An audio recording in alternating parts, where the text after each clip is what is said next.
Computer languages. Software or programs are written using computer languages. Let us learn about computer languages and their categories. There are two broad categories of computer languages: low-level languages, high-level languages. Low-level languages are designed for a particular computer architecture and are therefore often described as machine-oriented languages. Low-level languages can be divided into two categories: machine language, assembly language. Machine language. Machine language is the language in which instructions are given in the form of strings of zeros and ones.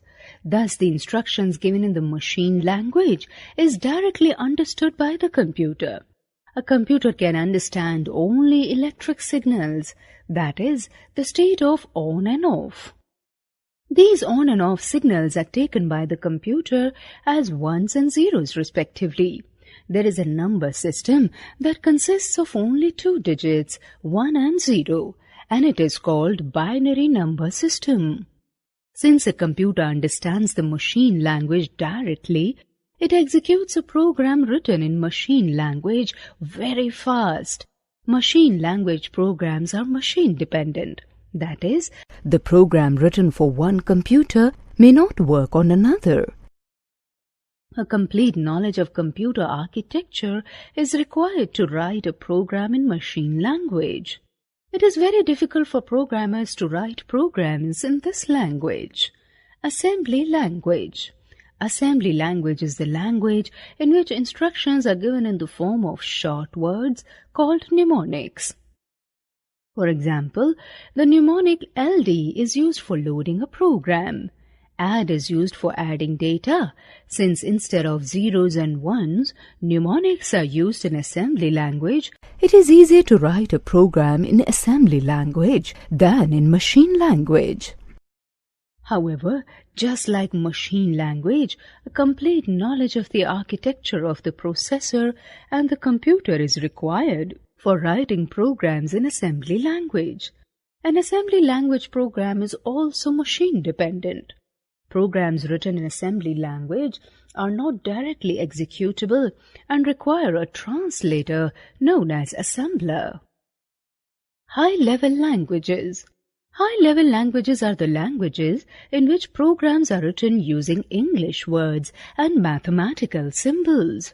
It is very easy for programmers to learn and use high-level languages. Advantages of high-level languages. The advantages of high-level languages are given below.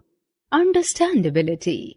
Programs written in these languages are easier to read and understand than those written in low-level languages. Debugging. It is very easy to find and remove errors from high-level language programs. Portability. High-level language programs are machine-independent.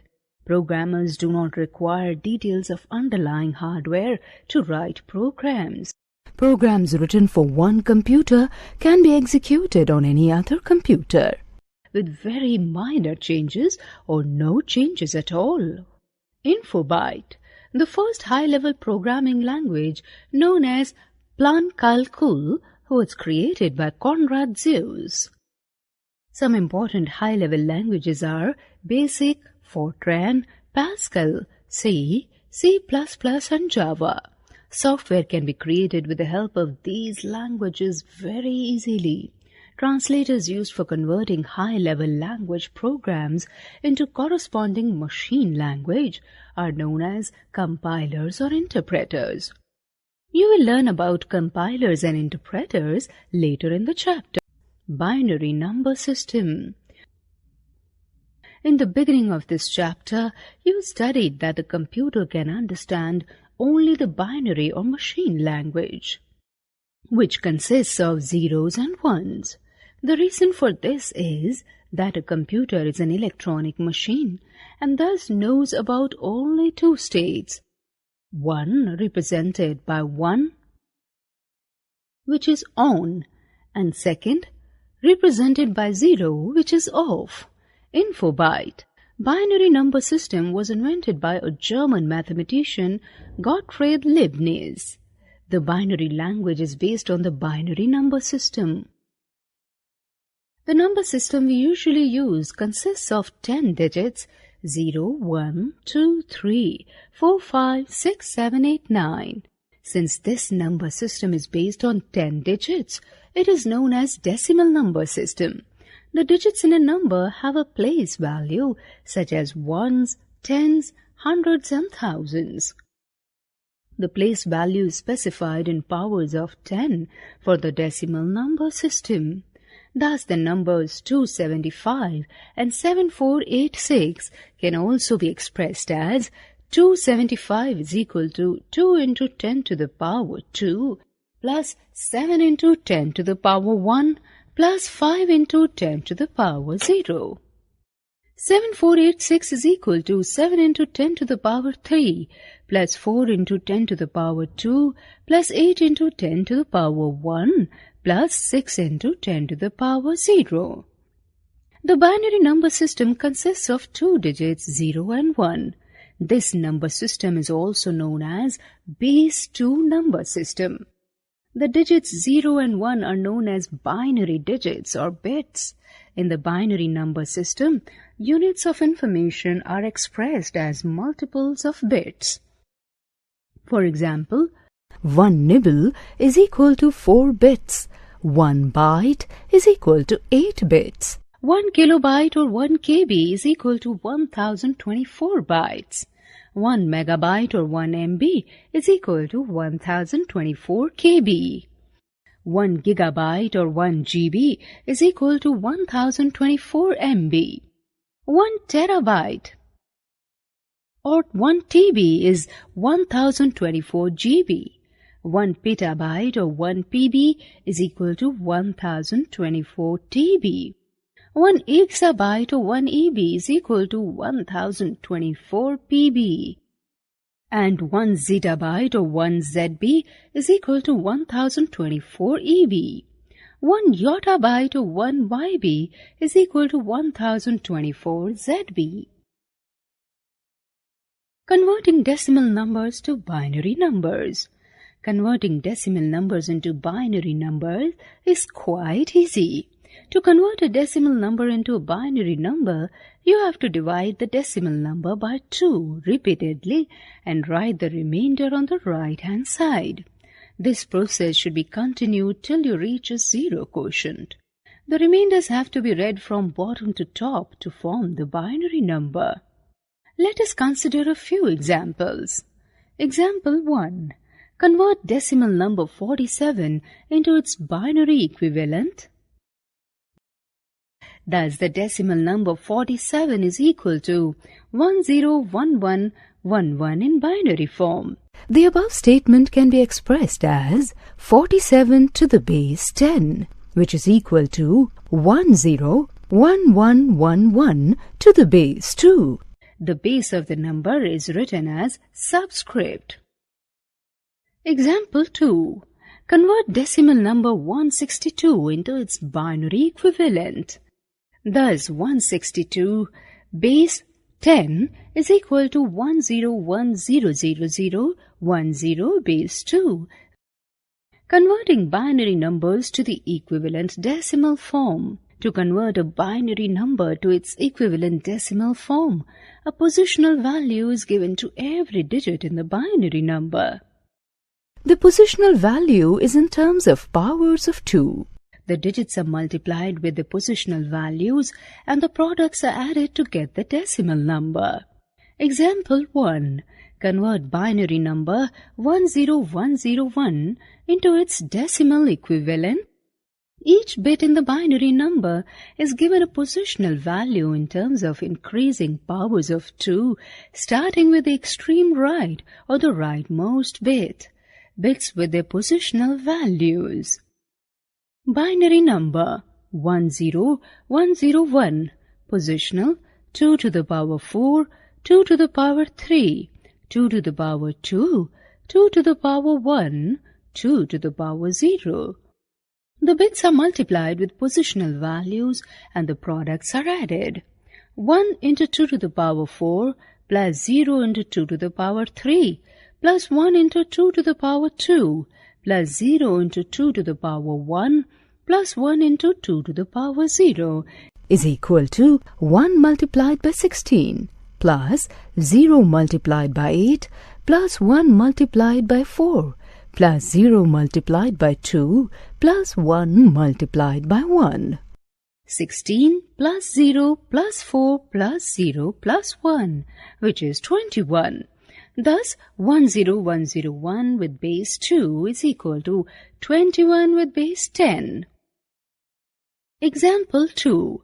Convert binary number 111101 into its decimal equivalent, which is equal to 1 into 2 to the power 5 plus 1 into 2 to the power 4 plus 1 into 2 to the power 3 plus 1 into 2 to the power 2 plus 0 into 2 to the power 1 plus 1 into 2 to the power 0 is equal to 1 multiplied by 32 plus 1 multiplied by 16 plus 1 multiplied by 8 plus 1 multiplied by 4 plus 0 multiplied by 2 plus 1 multiplied by 1, which is equal to 32 plus 16 plus 8 plus 4 plus 0 plus 1, which is 61. Thus, 111101 with base 2 is equal to 61 with base 10. Classification of computer software.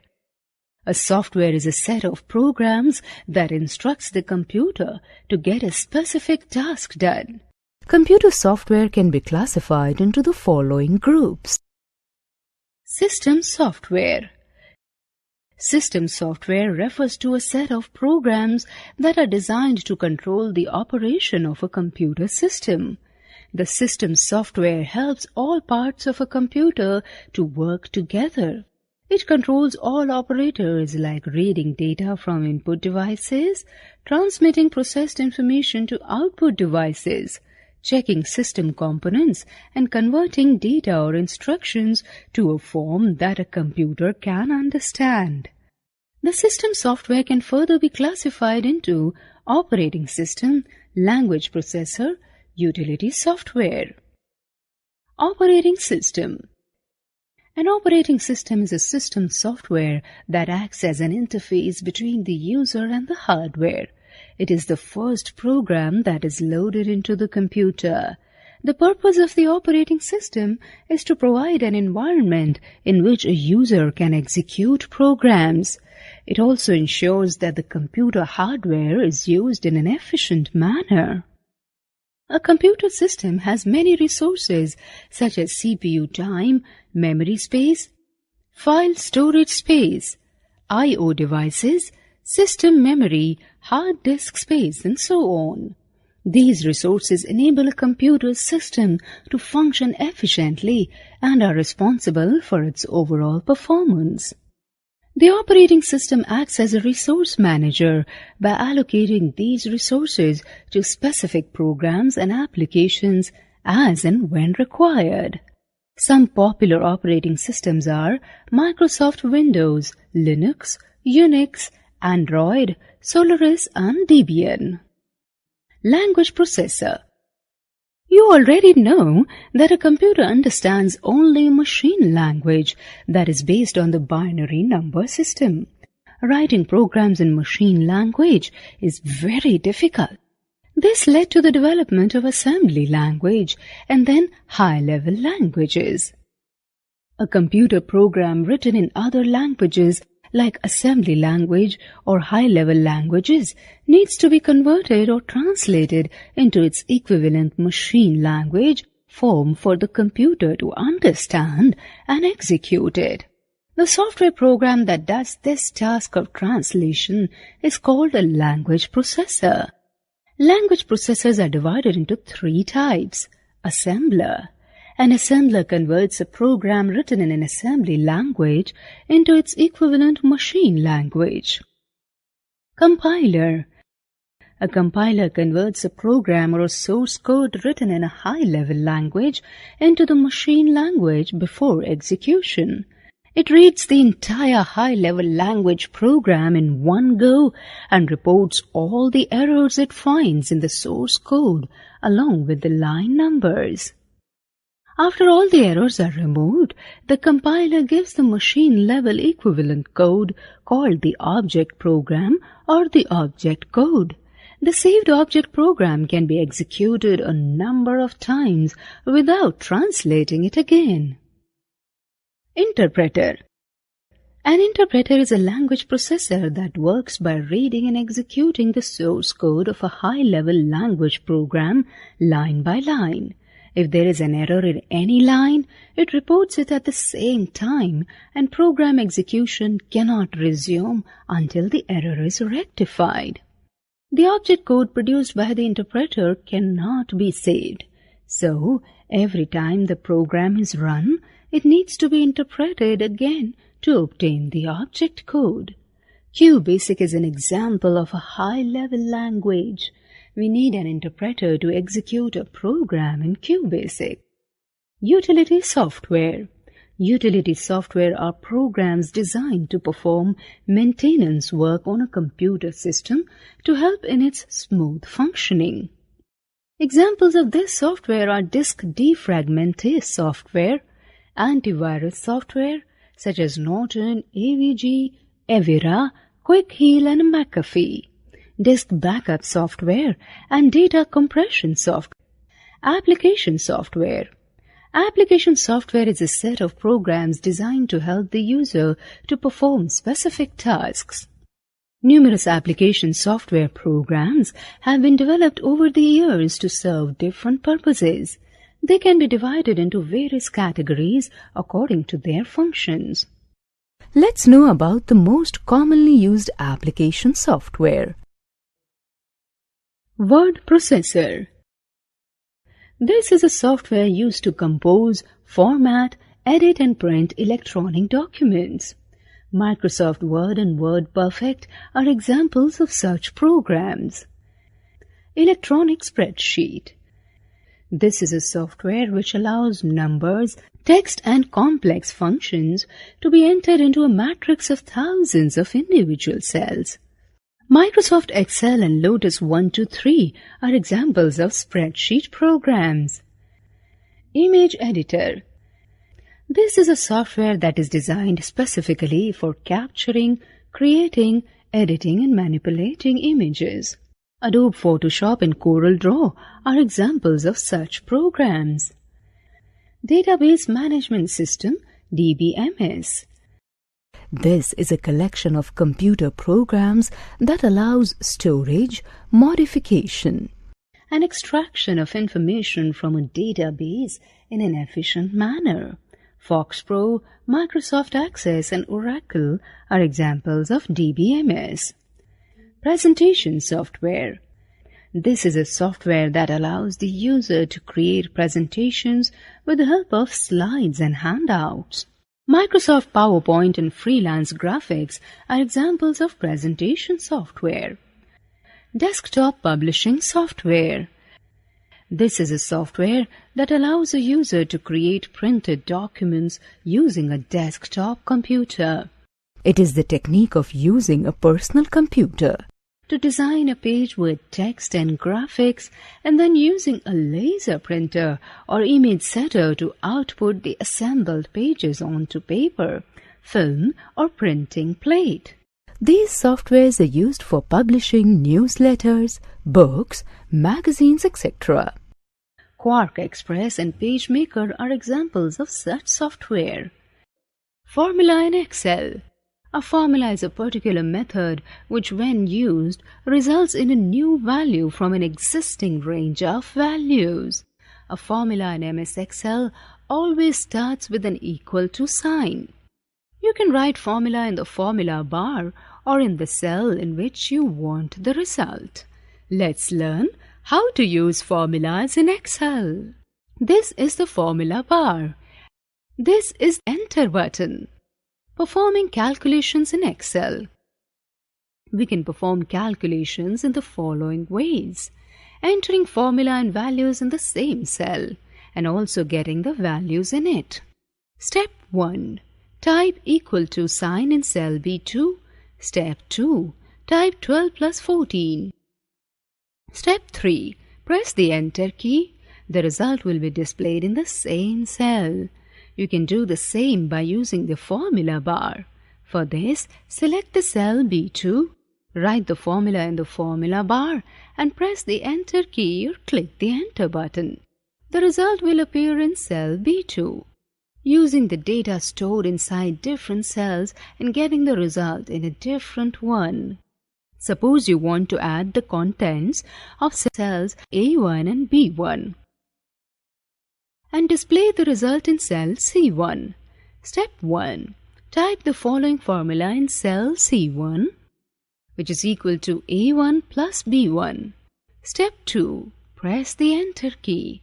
The result will be displayed in cell C1. Using multiple values and multiple operators. A formula may be a simple formula containing just one operator or compound formula with multiple operators. To enter a formula for a specified set of values, type equal to sign in the formula bar followed by the formula. Then click Enter or this right button. To understand this, consider the example given alongside that calculates the sum of numbers in the cells A1, A2, A3, A4 and A5. Step 1. Click the cell in which you want the sum to be displayed. In our example, let that cell be A6. You will see A6 in the name box. Step 2. Type the formula beginning with an equal to sign. As you type the formula in the cell, it is also seen in the formula bar simultaneously. You will notice that the color of the cell name in the formula and the border color of the corresponding cell is the same. Info byte. The formulas in MS Excel are not case sensitive. So, A1 plus A2 is same as small a1 plus small a2. Step 3. Click right or press the Enter key. The result will be displayed in the cell A6. Excel gives you an advantage of auto-editing the result.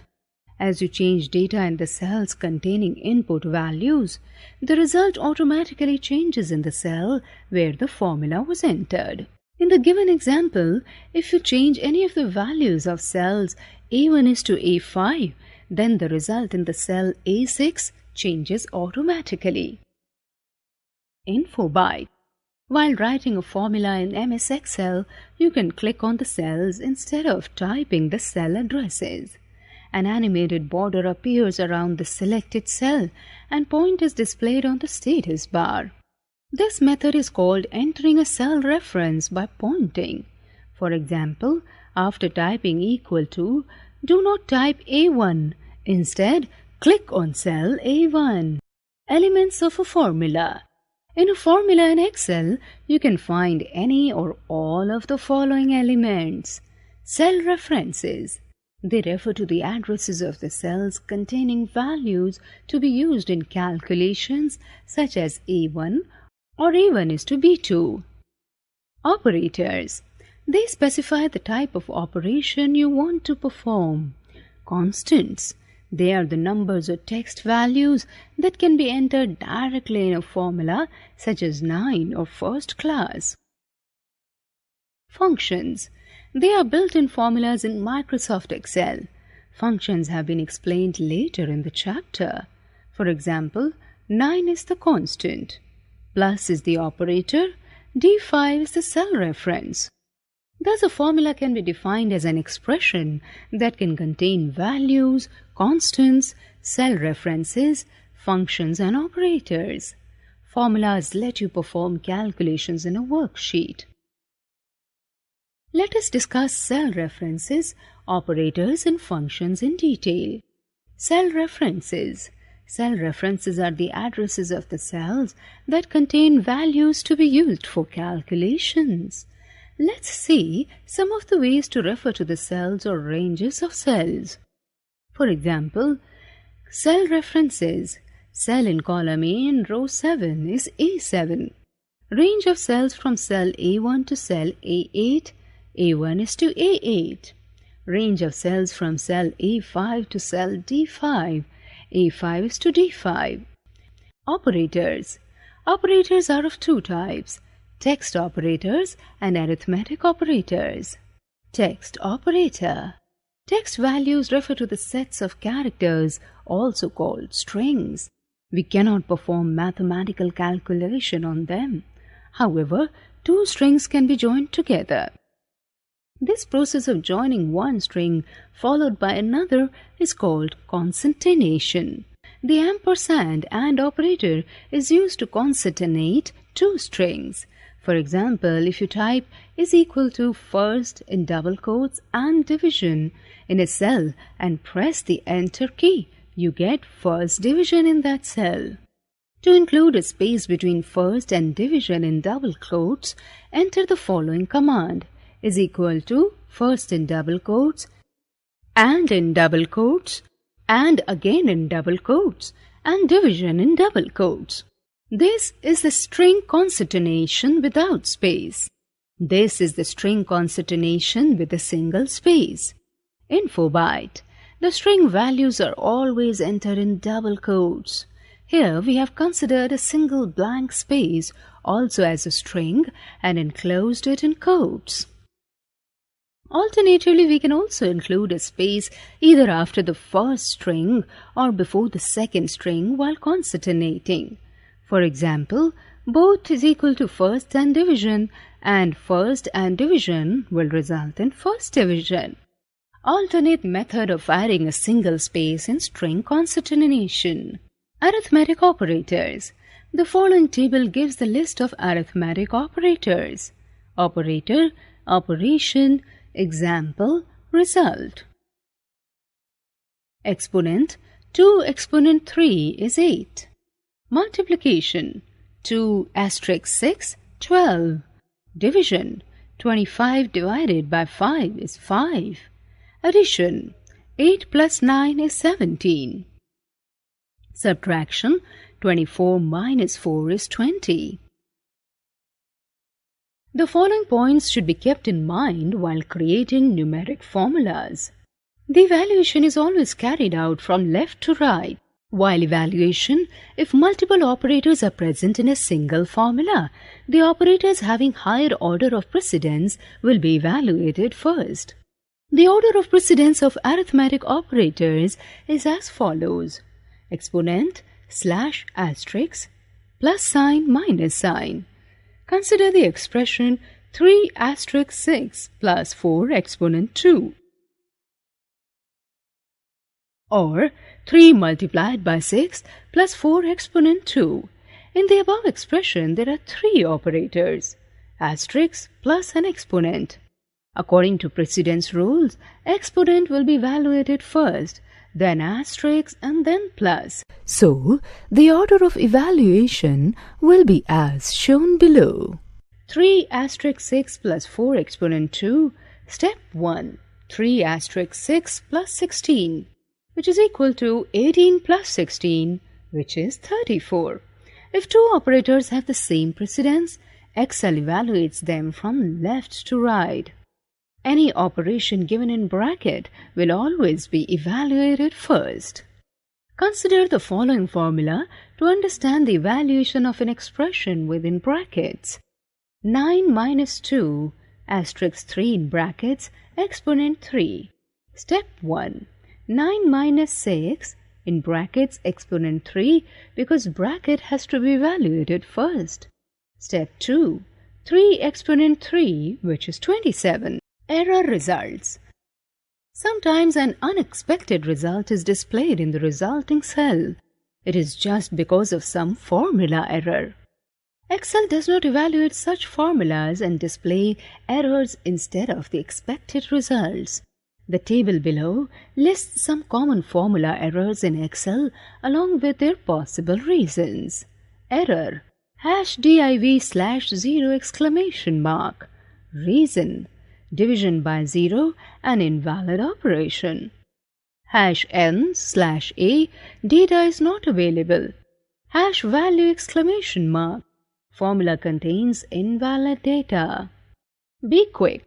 Press F2 to enter or modify a formula in a cell. Info byte. Sometimes a few hash signs are displayed in a cell.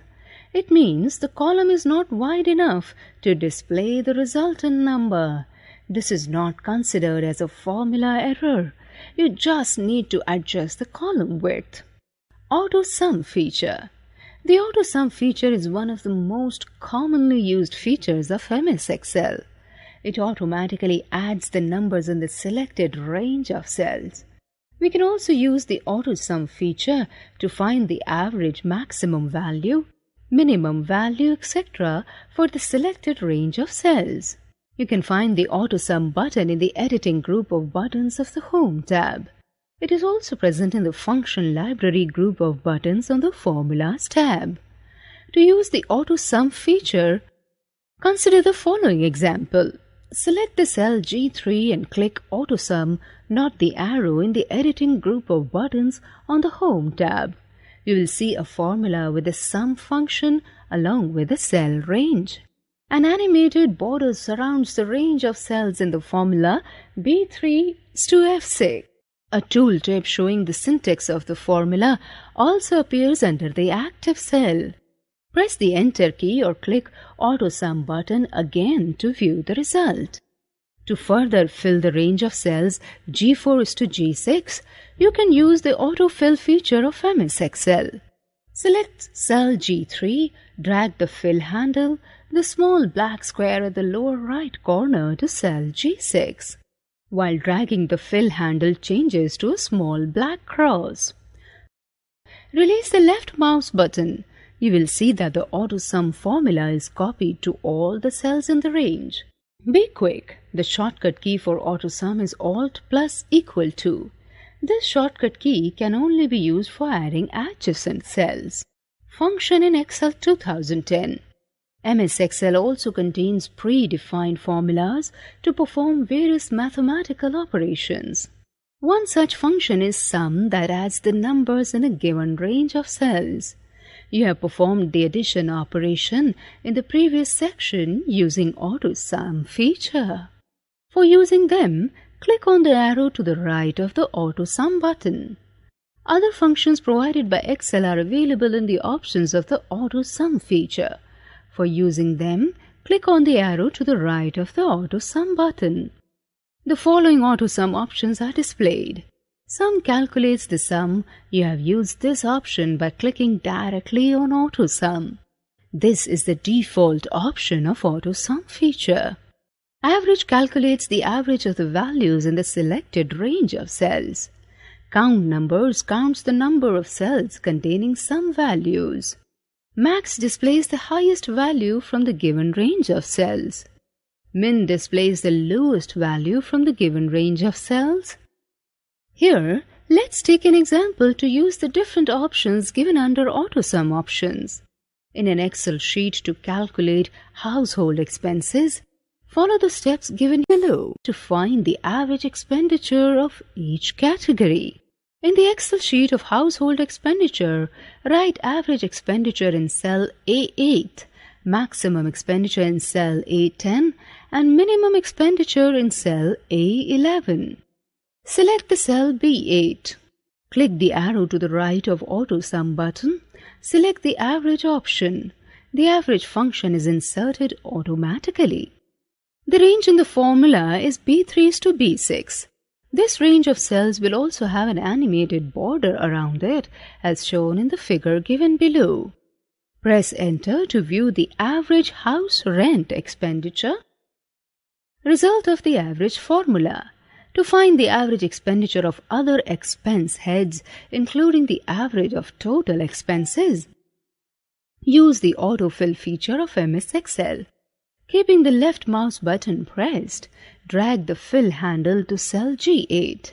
When you release the mouse button, the average expenditure of all the heads is displayed in the cells B8 to G8. To find the maximum expenditure incurred under each head, select the Max option from the Auto Sum drop-down menu. Press Enter to view the result. Click and drag the fill handle to view the maximum expenditure under each head. Similarly, you can find out the minimum expenditure under each head by choosing the Min option from the AutoSum menu. InfoByte. To give a range of non-adjacent cells in a formula, separate each cell address by a comma. For example, average A1, C5, D3, E2 in brackets. Function library. A number of functions are also available in the Function Library group of buttons on the Formula tab. Other than the AutoSum button, the various categories of formula buttons available are as follows. Recently used provides a list of recently used functions. Financial provides a list of financial functions to choose from, such as INT. Logical gives a list of logical buttons such as AND, OR, NOT, etc. Text gives a list of text functions such as a len. Date and time gives a list of date and time functions. Lookup and reference gives a list of lookup and reference functions. Math and trig gives a list of mathematical and trigonometric functions. More functions gives a list of statistical and engineering functions such as aggregate, ceiling, and precise. Let us use some functions from the function library group of buttons. LCM. To calculate LCM, least common multiple in MS Excel, follow the steps given below. Type the numbers in cells B1 to B4. Select the cell where you want to display the LCM, say B6. Click Math and Trig button from Function Library group of buttons on the Formulas tab. A list of functions appears. Select LCM option from the drop-down list. The Function Arguments dialog box appears. Type the cell numbers B1, B2, B3 and B4 in the number 1, number 2, number 3 and number 4 text boxes respectively. The result is displayed on the right side of the text boxes itself. Click OK. The result is displayed in the cell B6 on the spreadsheet. Len. Len is a text function which displays the number of characters in a cell. The steps are as follows. Type the characters, say, I am learning functions in cell A2. Increase the column width of column A to accommodate the entire string. Click the cell where you want to display the string length, say B2. Click Text button in the Function Library group of buttons. Select the len option from the drop-down list. In the Function Argument dialog box, type A2. You will see the result in the dialog box. Click OK. The result is displayed in the cell B2 and the formula in the formula bar. This is the result of len function. Today, you can use the date and time function to display the current date and time. Click the cell where you want to display the current system date. From the date and time drop-down list, select Today. The Function Arguments dialog box is displayed. Click OK and the current system date will be displayed. InfoByte. MS Excel 2007 did not have functions such as aggregate, ceiling, precise, etc. On the extreme left of the Formula tab is the Insert Function button. You can edit or choose any function in the Insert Function dialog box. Through this dialog box, you can search for a particular function by giving a brief description of what you want to do. Sorting data. Arranging data in ascending or descending order is called sorting. The data in the cells being sorted may be numeric or textual or both. There are 3 buttons to sort data in the Sort and Filter group of buttons on the Data tab. Sort. This displays a sort dialog box to sort your data based on various criteria at one go. Sort smallest to largest. Sorts the data in ascending order. Sort largest to smallest. Sorts the data in descending order. Sorting can be done in any of these ways: single column sorting and multiple column sorting. Single column sorting. In single column sorting, the values of any one column are arranged in ascending or descending order. To do so, follow the steps given below. Select the cell in the column according to which you want to sort the data. Since data is to be sorted according to half-yearly marks, select any cell in column B, say B2. Click Sort Smallest to Largest button to sort data in ascending order of half-yearly marks. You will see that the entire data is arranged according to the data values in a single column B containing half-yearly marks. Multiple column sorting. You can also sort by more than one column. The steps to sort data according to values in multiple columns are as follows. Select the range of cells that need to be sorted. Alternatively, you can select any cell in the range. Click Sort button in the Sort and Filter group of buttons on the Data tab. The Sort dialog box appears. On the top right corner of the dialog box, there is an option, My Data has Headers. This option should be checked if your selected range consists of column headings in the top row of the selected range. Since our range consists of column headings, so check the option. Under Column section, you have Sort by List box. Choose the column by which you want to sort data. You will have all the column headings in the list box to choose from. Select Name from the available list of options. Under Order, A to Z is already selected. If you have to sort in descending order, then choose Z to A. Click Add Level button in the top left corner of the dialog box. A new row appears as shown in the given figure. Select half-yearly marks for Then By List box in Column section. Under Order, select Largest to Smallest.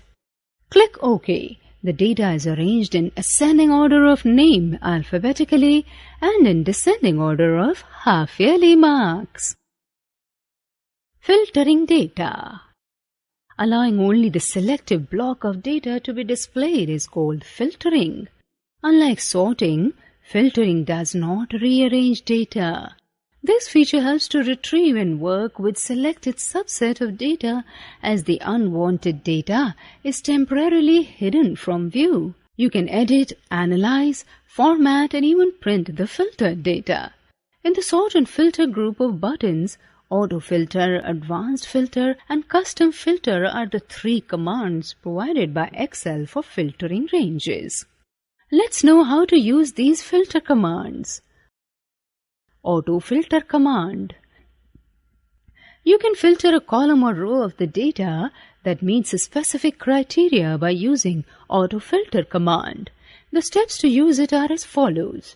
Form a table showing the marks obtained by 8 students in different subjects.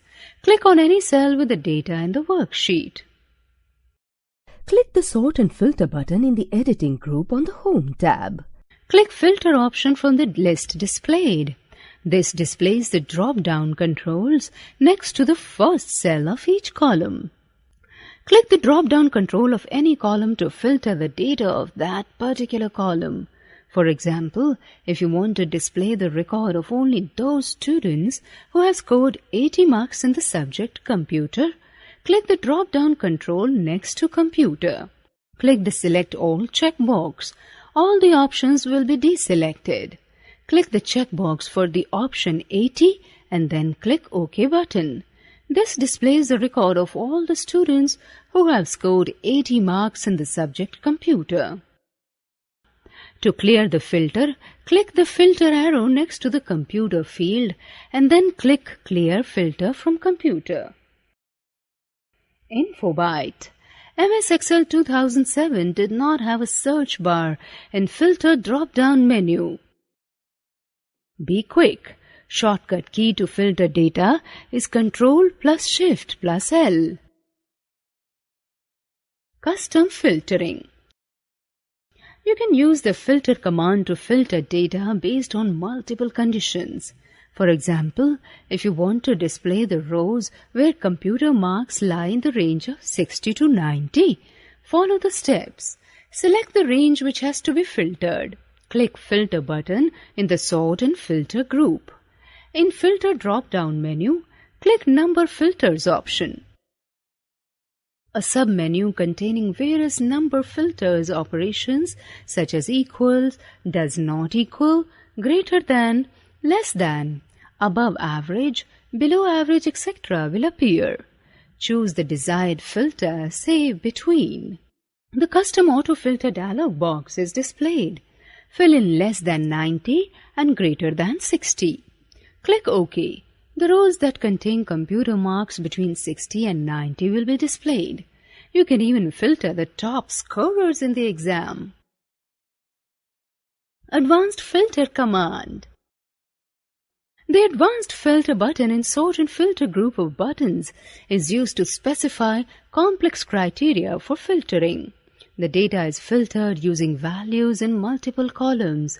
Using this feature, you can even copy the filtered records. Consider the same table containing marks in English, computer, science, and maths. For advanced filtering of records, two sets of data ranges have to be created in the same Excel sheet: criteria range and data range. You already have a data range to filter the records A5 to E11. To create a criteria range, insert at least 3 blank rows above the data range. The top 2 rows will form the criteria range with column labels for filtering records. Minimum 1 row has to be inserted between criteria range and data range. To copy filtered records using Advanced Filter, follow these steps. Select the row containing column headers A4 is to E4. Click Copy from Home tab. Select A1 and click Paste button. The column headers will be pasted in row A1. Type the criteria under the specific column label. For example, if you want to copy the rows where the marks obtained in maths are more than 80, click cell E2 and type greater than 80. Click on any cell in the data range, that is E5 is to E11. Click Advanced button in Sort and Filter group of buttons on the Data tab. The Advanced Filter dialog box is displayed. The Action section on the dialog box contains 2 radio buttons. To filter the list in the same place as the original table is, choose the option. Filter the list in place. Since you want to copy the filtered data to some other location, select the option Copy to another location. The list range will automatically display the data range. $A, $4 is to $A, $11 in brackets. Specify the criteria range. That means the first 2 rows, $A1 is to $E, $2. Define the destination range in the Copy to text box. Say $F, $13 is to $J, $17. Click OK. The filtered data will be displayed at the destination specified by you. You can even copy the data in a different Excel sheet. To remove filter, click Clear button in the Sort and Filter group of buttons. You will see that the original data is displayed. Conditional Formatting. As its name suggests, you can format cells and cell contents when they satisfy certain specified conditions. You can highlight selected cells or emphasize certain rows using this feature. The Conditional Formatting command is in the Styles group of buttons under the Home tab.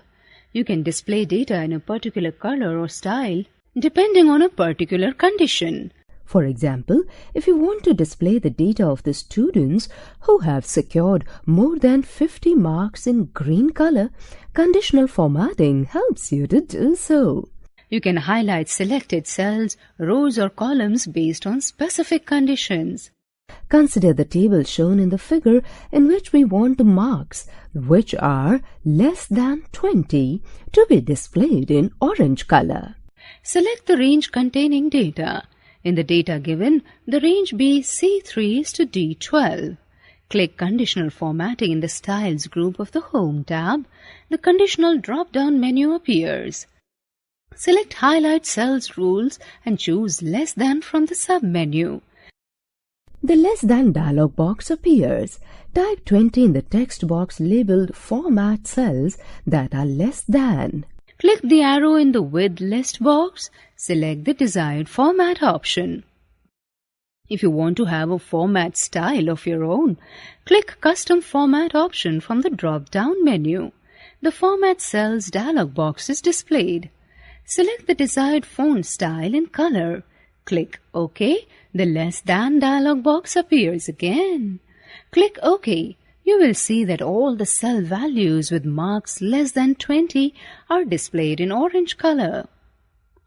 To clear conditional formatting, click the arrow next to the Clear Rules option in the Conditional Formatting drop-down menu. Choose any of the two options, Clear Rules from selected cells or Clear Rules from entire sheet.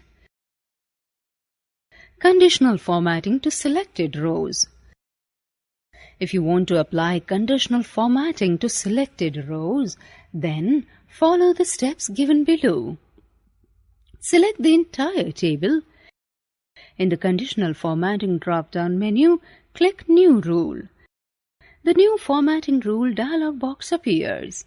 In the Select a Rule Type section, click Use a formula to determine which cells to format. You also have options to format rows having values above or below average or a particular value, or have unique or duplicate values. In the New Formatting Rule dialog box, type equal to and then click any cell in the chemistry column. Delete the $sign before the row number and type greater than 30 so that the final expression becomes is equal to $sign D3 greater than 30. Click Format. The Format Cells dialog box appears. Click the Fill tab and choose orange as the background color. Click OK. Click OK in the New Formatting Rule dialog box. The rows with more than 30 marks in chemistry will be filled with orange color. InfoByte. MS Excel allows you to sort and filter data by cell color also. For sorting, select Cell Color under Sort On in the Sort dialog box. For filtering by cell color, select Filter by Color in the Filter drop-down menu. Thereafter, specify the color and the data will be sorted and filtered. Be quick. You can copy the conditional formatting to other cells using Format Painter tool in the Home tab. Types of charts. Excel gives you a variety of chart options to choose from. Let's know about different types of charts with an example based on the table given alongside. Bar chart. A bar chart consists of rectangular boxes of different heights displayed either vertically or horizontally. So comparisons between various data items can be done easily. In a bar chart, the categories are organized vertically and the values horizontally. The bar chart here compares the modes of transport used by the students of class 7th and 8th. Line chart. A line chart compares trends in data at equal intervals. Line charts are useful for depicting the change in a value over a period of time. They are a good choice when you have many points to plot or when data trends are important. Line charts are usually used to show production or sales trends over a period of time. Column chart. A column chart shows changes in data over a period of time, or it illustrates comparisons among items. Categories are organized horizontally and values vertically. In a column chart, each data point in a series is represented by a column that rises from the x-axis. Column charts are useful when the height of an individual point is more important than the trend in a series. Cylinder, cone, and pyramid charts. Column charts have various subtypes. Cylinder, cone, and pyramid charts give a dramatic 3D effect. Pie chart. A pie chart is a circle in which different values are depicted in sectors. The size of each sector is proportional to the value it represents. Hence, all the sectors summed up together make the full circle. In a pie chart, data is plotted for a single data series. Donut chart. A donut chart looks like a pie chart, but unlike a pie chart, a donut chart may contain more than one data series. It displays data as a percentage of the whole. Each ring of a donut chart represents one data series. The category groups, series groups, or value series are represented by individual donut slices as a percentage of sum of all the values in the data series. Area chart. An area chart is used to display quantitative data graphically. It is based on a line chart, but the area between the axis and the lines is filled with different colors. This colorful and visual display distinguishes data more clearly. You can also plot one series on top of another. It is mainly used for representing sales and production figures. Note that the data point markers are not displayed here. 3D surface chart. As its name suggests, it depicts data in 3D view. It shows a three-dimensional surface that connects a set of data points. Unlike other charts, colors in a surface chart are used to distinguish values and not each data series. A topographic map is an example of a 3D surface chart in which the same color represents the same range of values. Components of a chart. The various components of a chart are shown in the given figure. When you move the mouse pointer over a chart object, a screen tip giving the component name is displayed. Chart area. It refers to the area in which all the components or objects of the chart are placed. Titles. Chart title. It reflects the subject or topic and it is usually given at the top. It lets us know what the chart is all about or what data can be inferred from the chart. In the given chart, expenditure analysis is the title of the chart. Axis titles. A 2D graph has two axes, X and Y, while a 3D chart has three axes, X, Y, and Z. Each axis is given a title, called axis title, which depicts what data series the respective axis is representing. Category axis or X-axis. It is the horizontal axis of the chart. Value axis or Y-axis. It is the vertical axis used to plot the value of each data point. Data series. These are the bars, sectors, or other elements that represent data values which are used to create the chart. Plot area. It is the rectangular area or a window within the chart area bounded by two axes for a 2D chart. 3D charts, on the other hand, have a based area constituted by the XY plane. This is known as the floor. The vertical areas, that is the YZ and XZ planes, are known as the walls. The two wall and the floor constitute the plot area in a 3D chart. It contains the actual chart and includes the plotted data, data series, and value axis. Legend. It identifies the data series being represented by the chart. A unique color, pattern, or symbol is assigned to each data series so that it can easily be distinguished. Grid lines. These are the lines that run across the plot area from each category on the X-axis and from each value of the Y-axis. Although displaying of grid lines is optional, the exact value of each data point can easily be known if grid lines are displayed. Data label. It is the label that provides information about a data point on a chart. Data table. It is the table from where the input to create the chart is taken. Creating a chart. The commands to create a chart are in the Charts group of buttons on the Insert tab. You can create a chart by following these steps. The table shows the marks obtained by Ananya in different subjects out of 100 marks in each subject. Select the data range A1 is to C6 and click on the Insert tab. From the Charts group of buttons, choose any chart type, say bar chart. Click the arrow below the bar chart button and choose the desired subtype from the submenu. The chosen chart subtype will be displayed in the center of the worksheet. You can move it to any other location on the worksheet by clicking and dragging its white background. The size of the chart can be changed by dragging its corners.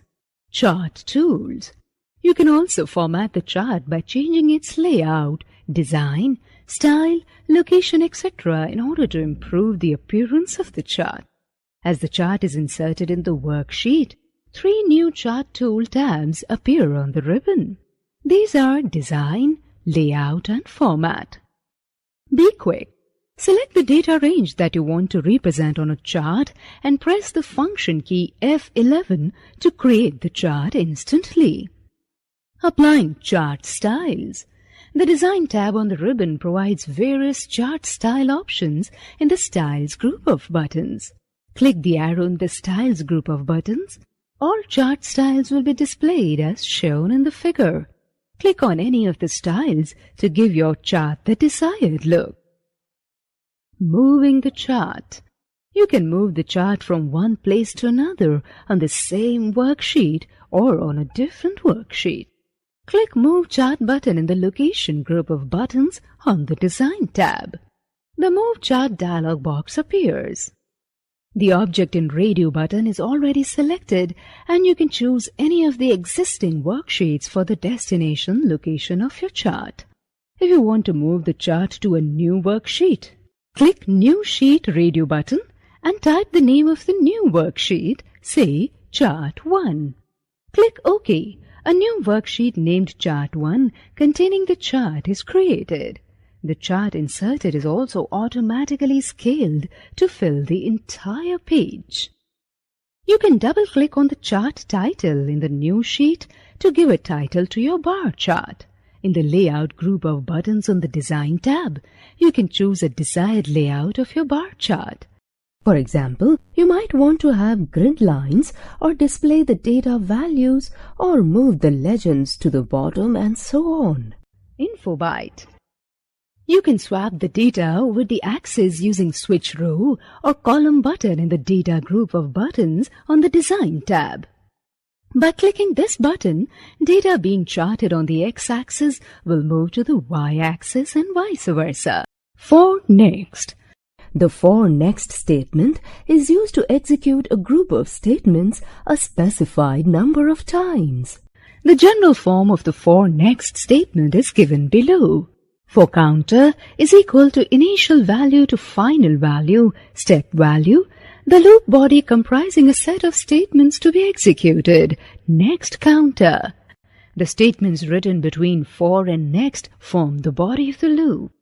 In the above-mentioned for and next statement, counter is a numeric variable that controls the loop and hence is also called the control or the index variable. Its value changes every time the loop body gets executed. Step value is the value by which the counter variable is incremented or decremented every time the loop body is executed. It can be a positive or a negative value, but it cannot be 0. The step value is optional. In case it is omitted, the counter variable is increased by 1 every time the loop is executed. Consider the following example based on for next loop. In this example, control variable A, initial value of control variable 1, final value of control variable is 3. Step value is 1. Control variable A. So, for A is equal to 1 to 3, which is the final value, print welcome, which is the body of the loop, next A. Step-by-step description of the for next loop given on previous page. Value of A. Condition, action taken, output. 1. 1 is less than equal to 3, true. Loop body is executed. The value of A is incremented to 2. Welcome. 2. 2 is less than equal to 3, true. Loop body is executed. The value of A is incremented to 3. Welcome. Welcome. 3. 3 is less than equal to 3, true. Loop body is executed. The value of A is incremented to 4. Welcome, welcome, welcome. 4. 4 is less than equal to 3, false. Loop ends. Thus this loop runs 3 times. The string welcome appears 3 times on the output screen. Let's see what happens when the loop gets over. Example. Rem to print numbers 1 to 5 and then a statement CLS for x is equal to 1 to 5. Print x, next x. Print the program moves further when the loop gets over. End. Using the step value. You can give a step value to specify the value by which the control variable should change. In the following program, the control variable x changes by 2 every time the body of the loop gets executed. Example. Rem printing numbers 1 to 10 using step value 2. CLS. For x is equal to 1 to 10, step 2. Print x, next x, end. A negative number can also be assigned as a step value. In this case, the value of the control variable is decreased by the step value every time the loop is executed. When the step value is negative, the initial value of the control variable is more than the final value. Rem, printing numbers 10 to 1 using step value minus 2. CLS, for x is equal to 10 to 1, step minus 2. Print x, next x, end.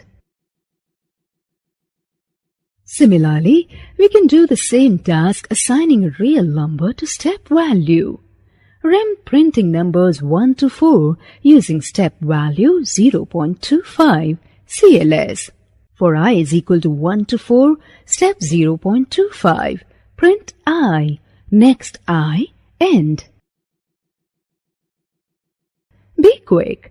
If the initial and the final values of the control variable are equal and the step value is 0, then the loop is executed once.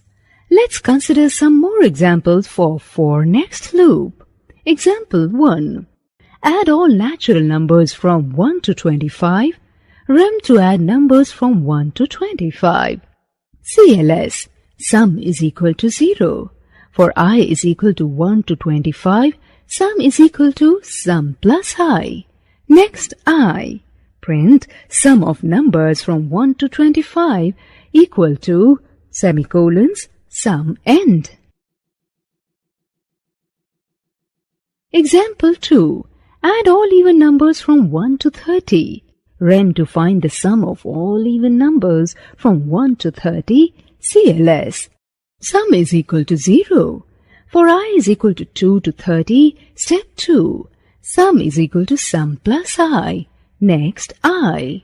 Print sum of even numbers from 1 to 30 is equal to, in inverted commas, colons, sum, end. Example 3. Display the table of a number entered by the user. Rem to display the table of a number entered by the user. CLS. Print. Enter a number. Input A. For I is equal to 1 to 10. Print A, semicolons, x in double quotes, semicolons I, semicolons, is equal to in double quotes, semicolon A multiplied by I. Next I, end. Using do loop for looping. Sometimes we do not know as to how many times a loop needs to be executed. The execution of the statements may depend upon a condition. In such a situation, the use of a do loop is preferred over a for loop. There are two variations of the do loop. Do-while loop, do-until loop. Do-while loop. The do-while loop is executed as long as the specified condition is true. The general form of the do-while loop is do-while condition, the loop body comprising a set of statements to be executed. Loop. The statements written between do-while and loop form the body of the loop. Example 1. CLS A is equal to 1. Do while A is less than 3, print A. A is equal to A plus 1. Loop. The above loop is executed as long as the value of A is less than 3. If the condition in the do-while loop is not true, the loop is not executed at all. Let's consider some more examples of do-while loop. Example 2. Display odd numbers less than 30. Rem to display odd numbers less than 30. CLS x is equal to 1. Do while x is less than equal to 30, print x. X is equal to x plus 2. Loop, end. Example 3. Add numbers entered by the user as long as the user wants to. Rem to add numbers entered by the user. CLS $$ is equal to y in double quotes. Sum is equal to 0. Do while $$ is equal to y in double quotes. Input enter a number in double quotes, semicolon num. Sum is equal to sum plus num. Input press y to add more, no or n to get the sum in double quotes. Semicolons $. Loop. Print. The sum of numbers is equal to, in double quotes, colons, sum. Do until loop. The do until loop is similar to the do while loop. The only difference between the two loops is that in the do until loop, the execution of the loop continues as long as the condition is false. The syntax of the do until loop is do until condition. The loop body comprising is a set of statements to be executed. Loop. Example. CLS A is equal to 1. Do until A is greater than 3. Print A. A is equal to A plus 1. Loop. Step-by-step description of the do until loop. 1. 1 is more than 3. False. Loop body is executed. The value of A is incremented to 2. 1. 2. 2 is more than 3. False. Loop body is executed. The value of A is incremented to 3. 1, 2. 3. 3 is more than 3. False. Loop body is executed. The value of A is incremented to 4. 1, 2, 3. 4. 4 is more than 3. True. Loop stops. Let's write the same program using the two types of do loop. The two programs give the same output. Do while loop, do until loop. Do while loop. Rem program to display the first 10 natural numbers. CLS x is equal to 1. Do while x is less than equal to 10. Print x. X is equal to x plus 1. Loop, end. Do until loop. Rem program to display the first 10 natural numbers. CLS x is equal to 1. Do until x is more than 10. Print x. X is equal to x plus 1. Loop, end. Exiting a loop. Sometimes we do not need to execute the loop. In this case, we can exit from the loop before it comes to an end. To do so, we use the exit for statement in the for next loop and the exit do statement in the do while loop or the do until loop. The following program finds the area of 10 squares. The for next loop ends if the value of the side entered by the user is negative. Rent to find area of 10 squares, CLS, for I is equal to 1 to 10. Print enter the side of the square. Input side. If side is less than 0, then exit for print area of square is equal to in double quotes, semicolons, side multiplied by side. Next I. Print wrong input, the program ends. Creating an HTML document. Let's know the steps to create a simple HTML document using Notepad. Click All Programs from the Start menu. From the Accessories sub-menu, select Notepad. The Notepad window will appear. Type the HTML code as shown in the figure given alongside. To save the file, select Save As option from the File menu. The Save As dialog box appears. Choose the location where you want to save your file.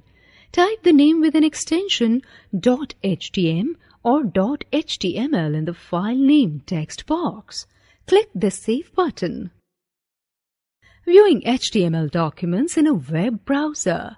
To view an HTML document, open any web browser or Internet Explorer and follow the steps given below. Choose File. Go to Open. The Open dialog box gets displayed. Click on Browse. The Microsoft Internet Explorer dialog box gets displayed. In the Microsoft Internet Explorer dialog box, select the name of the HTML file to be opened. Click on Open. The path of the selected file appears in the Open dialog box. Click on OK. Be quick. You can open a web page directly by typing the path of the HTML file name in the address bar of the browser window. The selected HTML file opens up in the Internet Explorer window.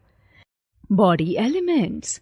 The body element is a container tag and it contains the entire content, text and graphics that has to be displayed on a web page.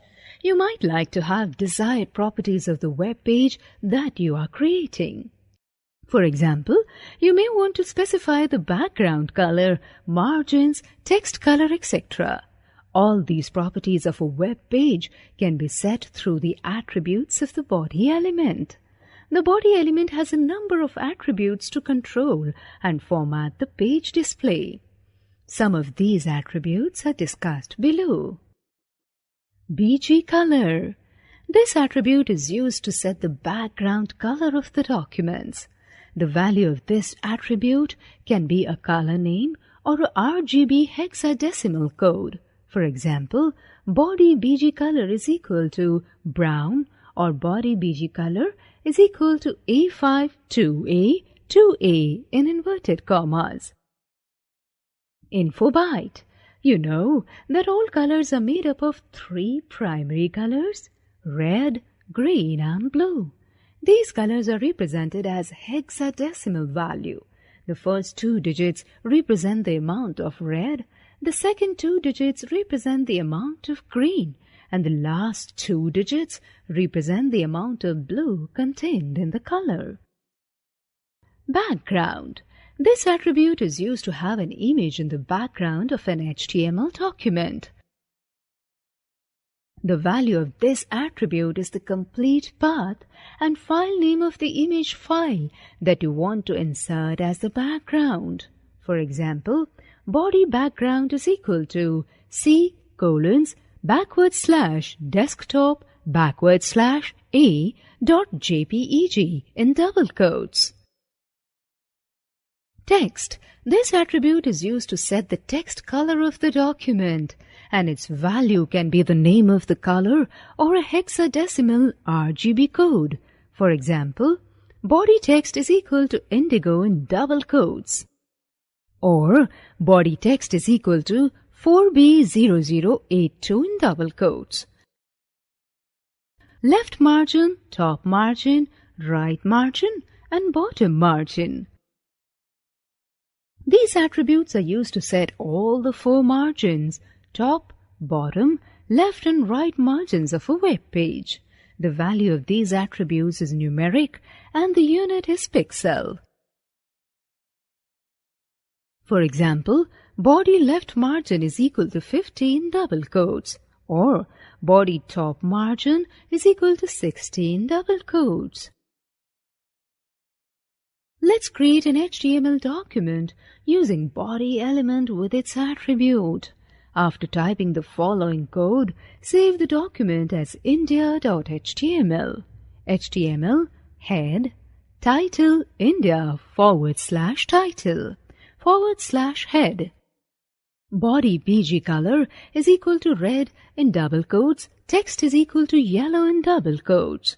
Left margin is equal to 60 in double quotes. Top margin is equal to 75 in double quotes.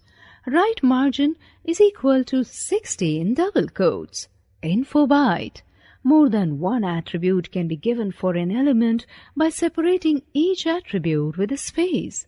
For example, body text is equal to green BG color is equal to yellow top margin is equal to 80 in double quotes.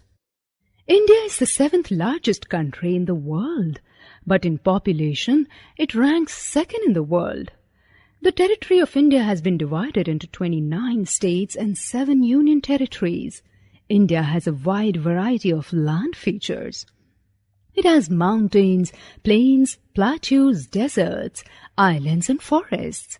Rivers, lakes and canals make most part of land cultivable.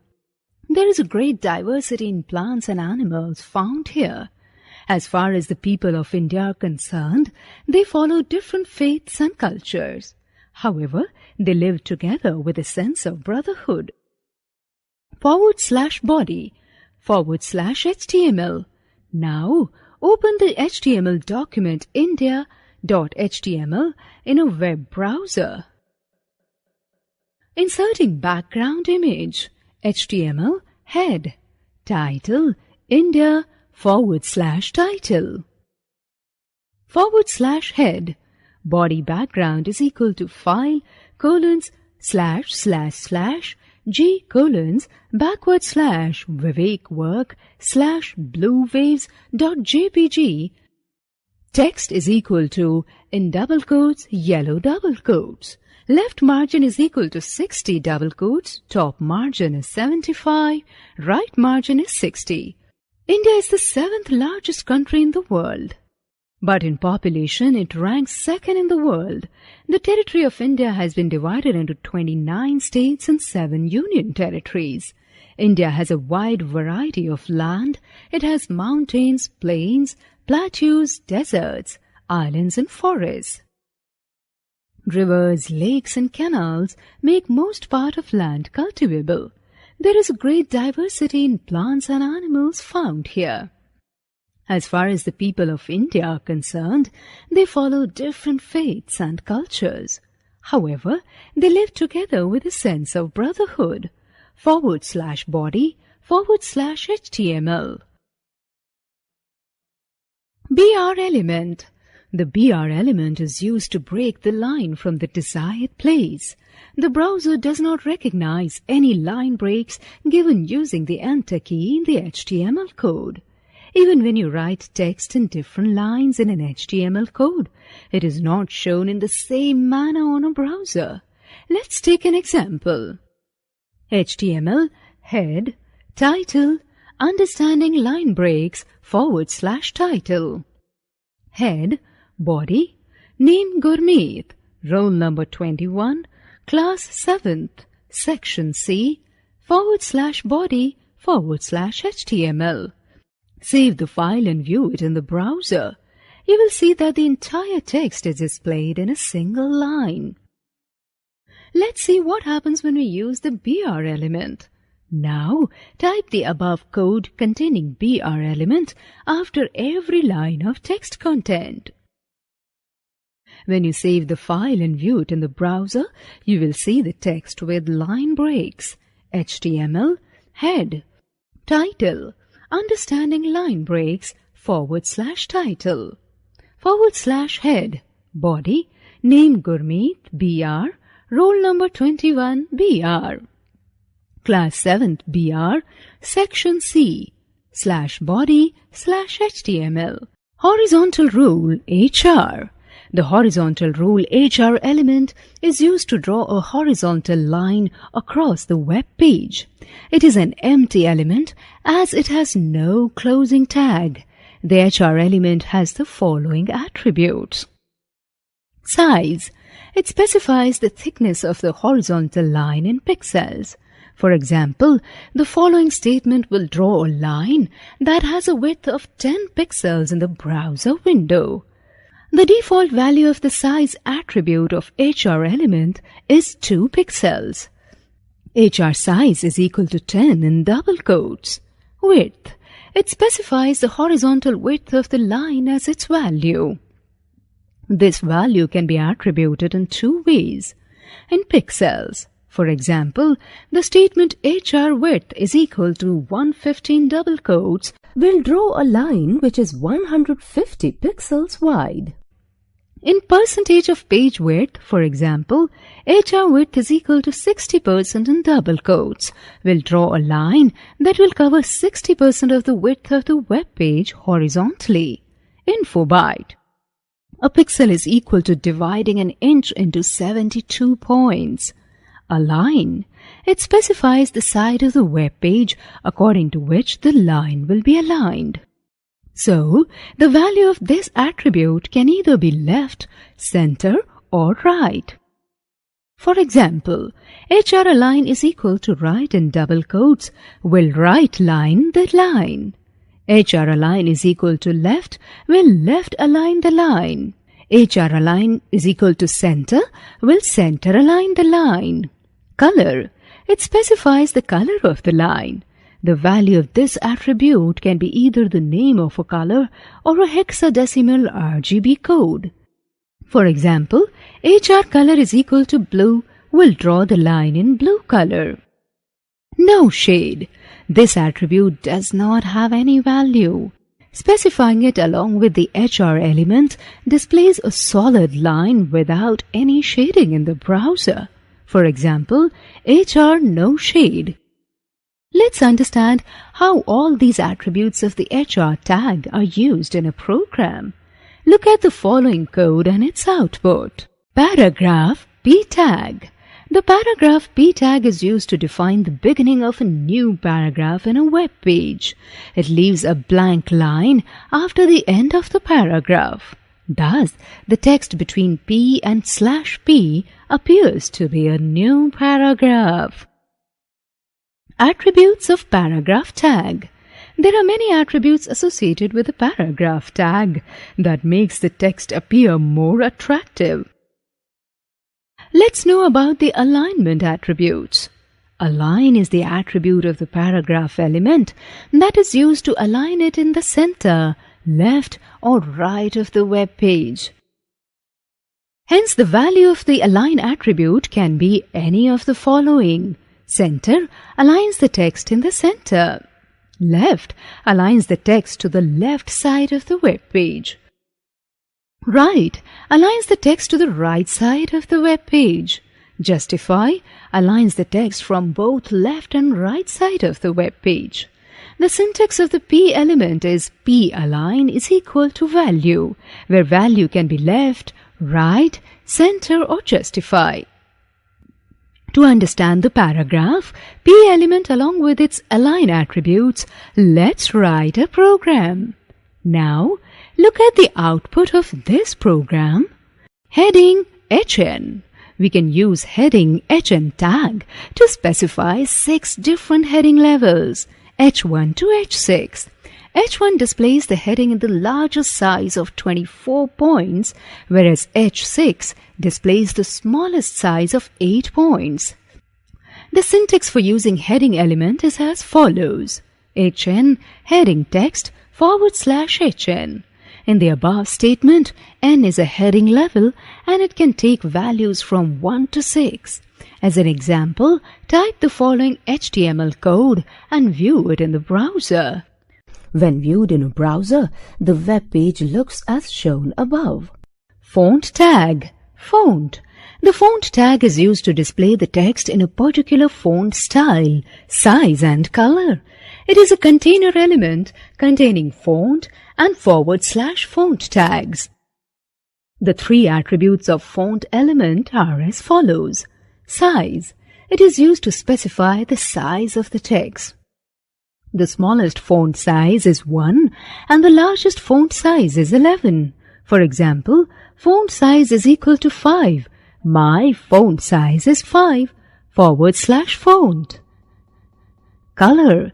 This attribute is used to set the color of the text. The value of this attribute can either be the name of a color or the RGB color code in hexadecimal. For example, font color is equal to red. My font color is red / font. Or font color is equal to FF0000. My font color is red / font.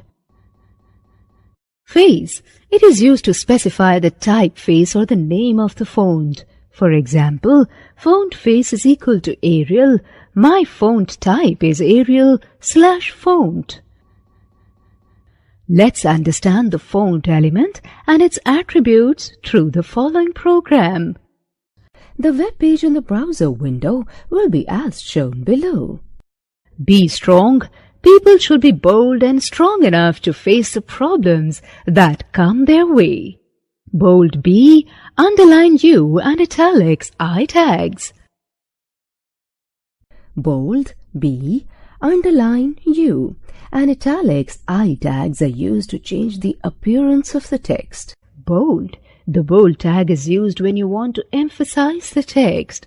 Enclose the text that is to be displayed in bold between B and / B tags. For example, B understanding bold tag / B.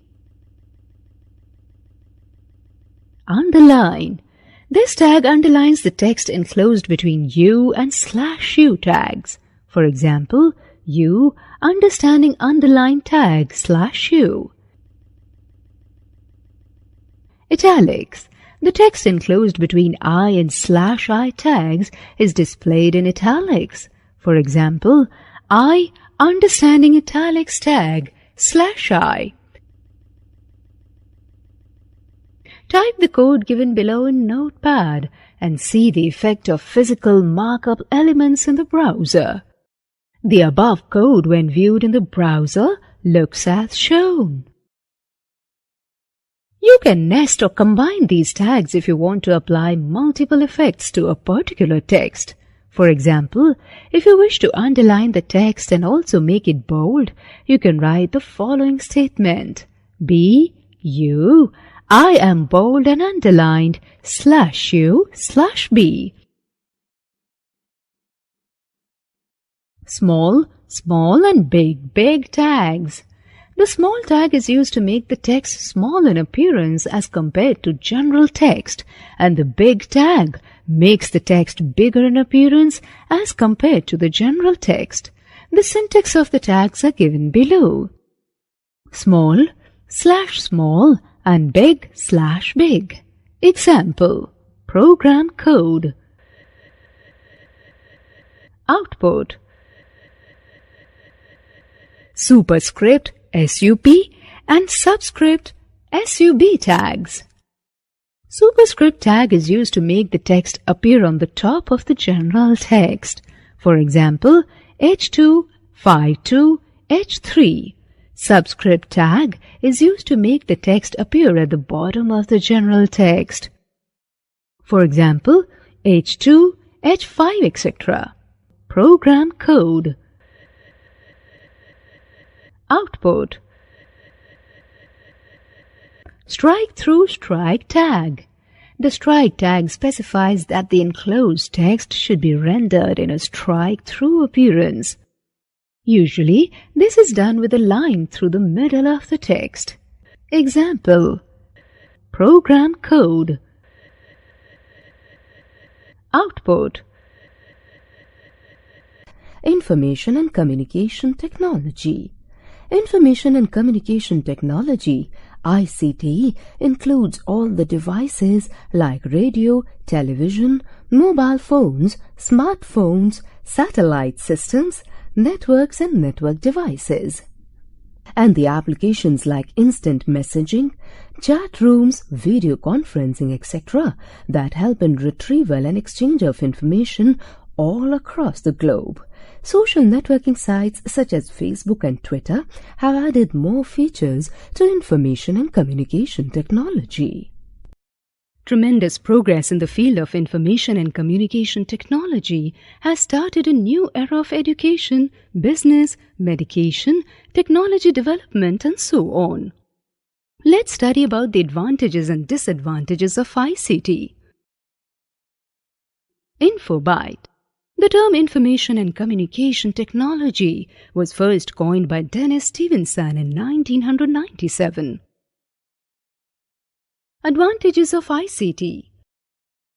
Internet applications like email, chats, instant messaging, etc. and smartphone applications like SMSs, WhatsApp and social networking sites like Twitter and Facebook provide round-the-clock connectivity. E-learning has become possible only due to advancement in ICT. Many universities are now conducting online courses and examinations. This is very helpful for students who cannot attend a regular course in schools and colleges. Payment of bills, making reservations, paying taxes, applying for driving license or passport can be done conveniently from home. Even online complaint cells and helpline services have been set up by the government to redress public grievances, providing transparency in the system. Online money transactions are very convenient and a fast method for payments or transfer of money. Online trading enables smaller investors to coordinate their own trading plans. E-banking services allow access to one's bank accounts at a mouse's click. Online shopping enables consumers to search for low-priced goods and get them delivered at their homes. Disadvantages of ICT. More and more people are becoming victims of online frauds. Criminals steal the identity and bank account details of people and then execute unauthorized money transfers and purchases. Personal profiles of people posted on various social networking sites are being misused. A lot of time gets wasted on messaging, mobile applications, and social networking sites. In many cases, these are being overused to the level of addiction, causing reduced concentration levels. Electronic commerce, e-commerce. Buying, selling and exchange of goods and services over computer networks, especially on the internet together, are referred to as electronic commerce or e-commerce. The transactions, exchange of data for such business transactions and terms of sale are all performed electronically. Nowadays, online business transactions have become quite popular. The web is rapidly becoming a multi-billion-dollar source of revenue for businesses all across the world. Companies set up websites that provide details of their products and services. Consumers then buy the desired products using credit cards, debit cards, net banking, cash on delivery, etc. But e-commerce sites need to implement extra security features to prevent online frauds. Some of the security measures adopted by e-commerce sites are as follows. Authenticating people to carry on the transactions, controlling access to resources for registered or selected users, encrypting communication, ensuring the privacy and effectiveness of transactions. Categories of e-commerce. E-commerce can be divided into 4 main categories. These are as follows. Business to business, B2B. In this category of e-commerce, companies do business with each other. For example, manufacturers selling to distributors or wholesalers selling to retailers fall in this category. Thousands of companies who sell their products to other companies have discovered that web is a quick way to reach the consumers at any point of time. Business to consumer, B2C. In this method, business firms create a website to reach the actual consumers directly by displaying the catalogs of their products on their websites. There are several websites such as Myntra.com and Flipkart.com where companies provide information directly to actual consumers who can order products and services directly from the site. Nowadays, there are dozens of business firms that provide online shopping facility. C2B, which is consumer to business. In this category of e-commerce, a consumer posts his project online with a detailed business proposal containing a set budget. The interested companies review the consumer's proposal and bid on the project. The consumer then reviews all the bids and selects the best option. This category is often referred to as digital middlemen. Consumer to consumer, C2C. In this category of e-commerce, individual consumers put up items for sale through auctions, free classifieds and forums on certain websites. The interested customers can bid on such sites to purchase any item. eBay's auction service is a good example of this category, where person-to-person transactions take place every day since 1995. Advantages of e-commerce. E-commerce provides round-the-clock service throughout the year. The buying and selling can be done from any place where internet connection is available. Customers can select the desired product from the choices given by different providers. Also, the products and services can be delivered at home. The process of buying and selling is fast and convenient. E-commerce is cost-efficient for business as it helps in reducing costs. Disadvantages of e-commerce. Extra security measures have to be taken to avoid online fraud and misallocation of funds. E-governance. Until a few decades ago, there was a communication gap between the government and the executives as well as between the government and people. It was one of the main reasons behind the inefficiency in governance. Today, emphasis is being laid on technology-driven governance or e-governance. It is the use of modern information and communication technologies such as internet, smartphones, mobiles, local networks, etc. by the government to improve its effectiveness, transparency, efficiency and service delivery. Through e-governance, government services are made available to the citizens in a convenient, efficient and transparent manner, thereby promoting democracy. It also enables participation of citizens in government affairs and matters and enhances their economic and social opportunities so that they can make better lives for themselves and for the coming generations. Advantages of e-governance. It brings transparency in government activities. It provides information speedily to all citizens and allows direct interaction with them. It improves the efficiency of the government. It improves delivery of public services such as transportation, power, health, water, security, and municipal services. Disadvantages of e-governance. There is a possibility that the data stored by the government may get stolen by hackers.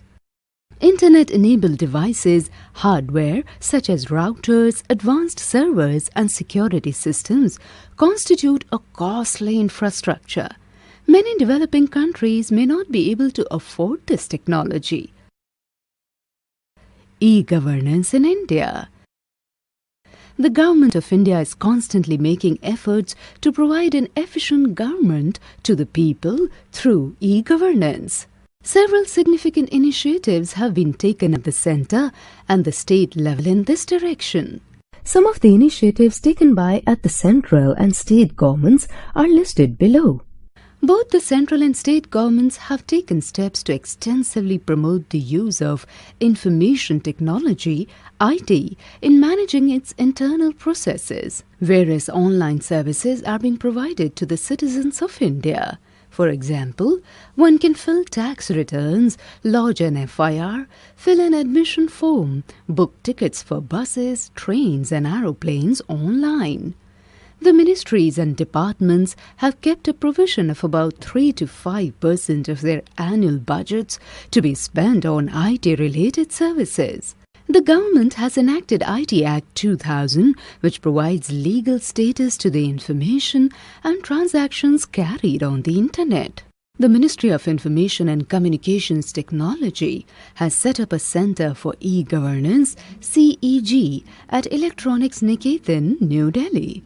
It showcases several e-governance applications deployed in various states and also provides technical consultation to people.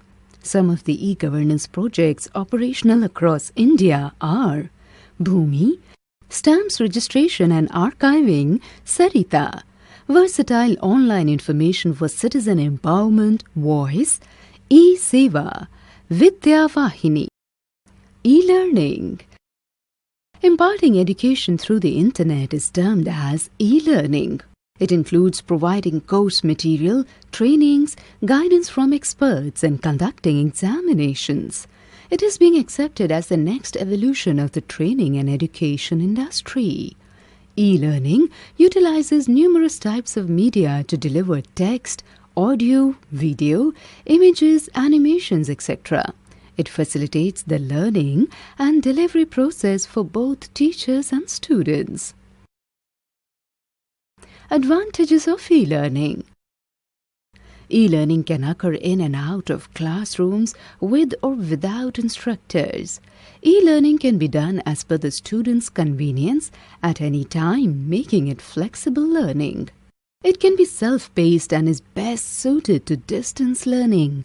Students can study wherever they have an access to the Internet. The ICT tools can be effectively used to enrich the courseware content with multimedia features such as audio, video, graphics, 3D animation, etc. This results in better visualization and better understanding of the subject. It reduces travel cost and time. Learners have the option of selecting study material that meets their level of understanding and interest. Disadvantages of e-learning. Students may lack competitive spirit as they do not have social interaction with fellow students and peers. Slow or unreliable internet connections may be a hindrance. Certain vocational or traditional hands-on courses can be difficult to simulate with e-learning. Instructor may not always be available on demand. Getting started with Flash. Click Start, select all programs. Go to Adobe Premium Design CS3, go to Adobe Flash CS3 Professional. The opening screen appears. It shows 3 panes. Open a recent item, create new, and create from template. Under Create New, click Flash File ActionScript 3.0. The Flash window appears, the main components of which are shown on the next page. Tools panel. The Tools panel is located on the left side of the window. It has tools to create or modify drawings and text. You can select a tool by clicking it. Some tools have a small triangle at the bottom right corner. If you click it, a pop-up menu appears with more related tools. When you select a tool, tool modifiers appear at the bottom of the Tools panel. These are used to set tool options. The Tools panel is divided into 4 areas. Tools area contains selection, drawing and painting tools. View area contains zooming tools. Colors area contains tools for changing colors. Options area contains modifiers for the currently selected tool.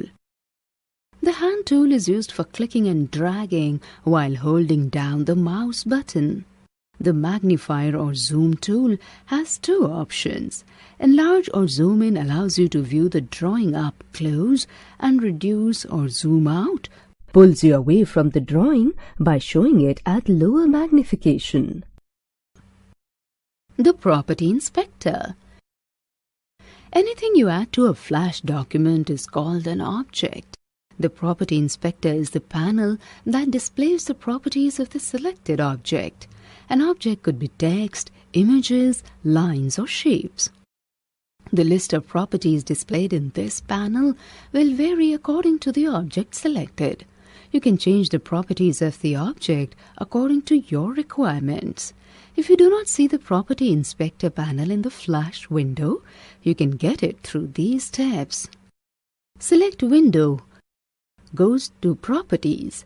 The Property Inspector panel appears at the bottom of the screen.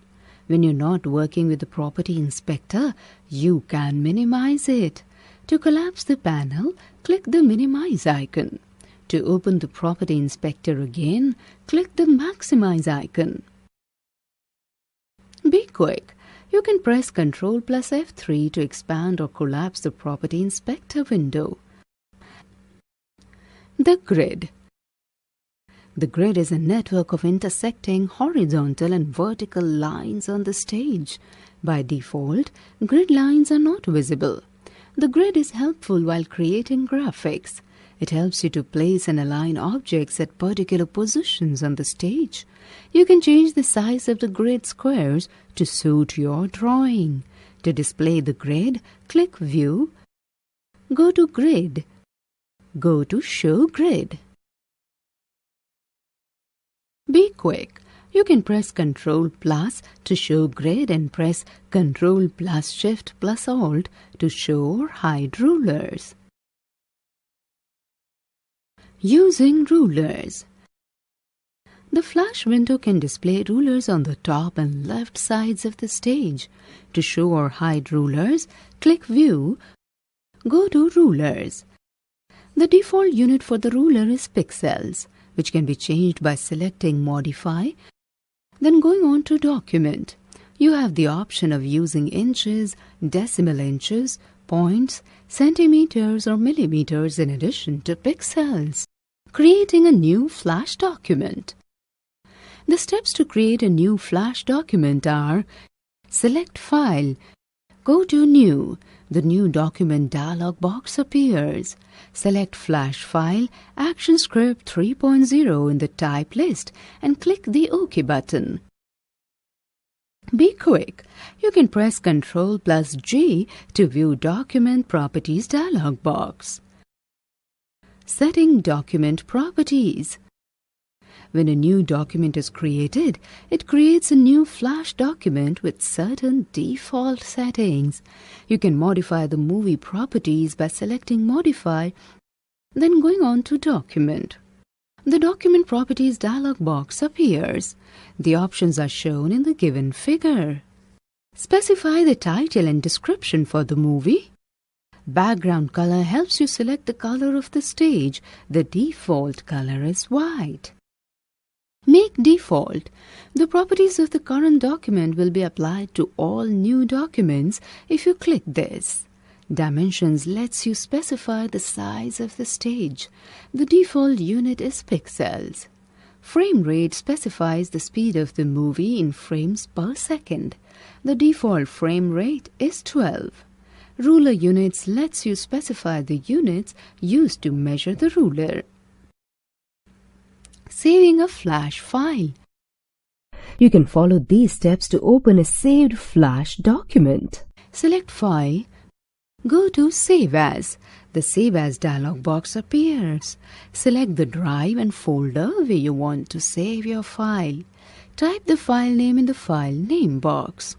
Click the Save button. The file is saved with a .fla extension. Info byte. The smallest size of the frame is 1:1 pixels and the largest size is 2880 into 2880 pixels. By default, the dimensions are 550 into 400 pixels. Opening a Flash document. You can follow these steps to open a saved Flash document. Select File, go to Open. The Open dialog box appears. Select the drive and the folder. Select the file. Click the Open button. Drawing modes in Flash. There are two drawing modes, the merge drawing mode and the object drawing mode, available in Flash when you draw shapes. Shapes in Flash consist of a stroke or outline and a fill inside it. The stroke and the fill can be of different colors. They are considered separate objects and can be selected separately or together. Later in this chapter, you will learn how to select shapes using the arrow tool. Merge drawing mode. This is the default drawing mode. In this mode, if you overlap two shapes, they merge together. The covered area of the lower object is erased. To understand this, let us draw a rectangle and then draw a small circle of a different color at the right bottom corner of the rectangle. When you select the circle and move it, the portion of the rectangle that gets overlaid by the circle gets erased. Object drawing mode. This mode draws shapes as separate objects. Shapes do not merge together when you overlay them. You can move them apart without altering their appearance. When you select a shape that was created in object drawing mode, it is surrounded by a rectangular bounding box. You can use the pointer tool to move the object. By default, object drawing is turned off.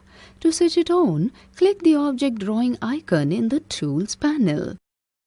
Selection tools. The selection arrow tool and the lasso tool can be used to select single or multiple objects. Let us discuss how these tools can be used in Flash CS3. Arrow tool. The arrow tool, also called the selection tool, is used to select single or multiple objects on the stage. Click the arrow tool in the Tools panel and then follow the instructions given in to select different objects. To select different objects with the arrow tool, follow these steps. To select stroke, fill, text block, click the object. To select a connecting line, double-click one of the lines. To select a filled shape and its outline, double-click the fill. To select objects within a rectangular area, drag a rectangle around the objects that you want to select. Lasso tool. The lasso tool is used to select irregular areas in a drawing. It is used for freehand selection, in which you move the mouse like you would move a pencil. Let's know how the lasso tool is used. Select the lasso tool. Drag the cursor on the stage to specify the boundary of the selection. End the selection approximately near the point where you started. To create a straight edge selection area using the lasso tool, follow these steps. Select the lasso tool. Click the polygon mode modifier in the options area of the Tools panel. Click on the stage to set the starting point. Click at the point where you want the first line to end. Continue setting end points for other line segments. Double-click to close the selection area. In the next chapter, we will learn more about the drawing tools provided in Flash CS3. Drawing tools. For creating animations, you need to draw different types of graphics. These graphics can range from the simple geometrical shapes to highly complex shapes and lines. You can draw different types of shapes using the tools available in Flash CS3.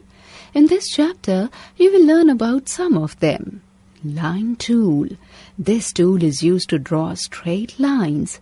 You can follow these steps to use it. Select the line tool in the Tools panel. In the Property Inspector panel, choose the stroke color and the stroke style. Set the line thickness by typing a number in the stroke height box or clicking on the arrow next to it and moving the slider. Click on the stage and drag to draw the line.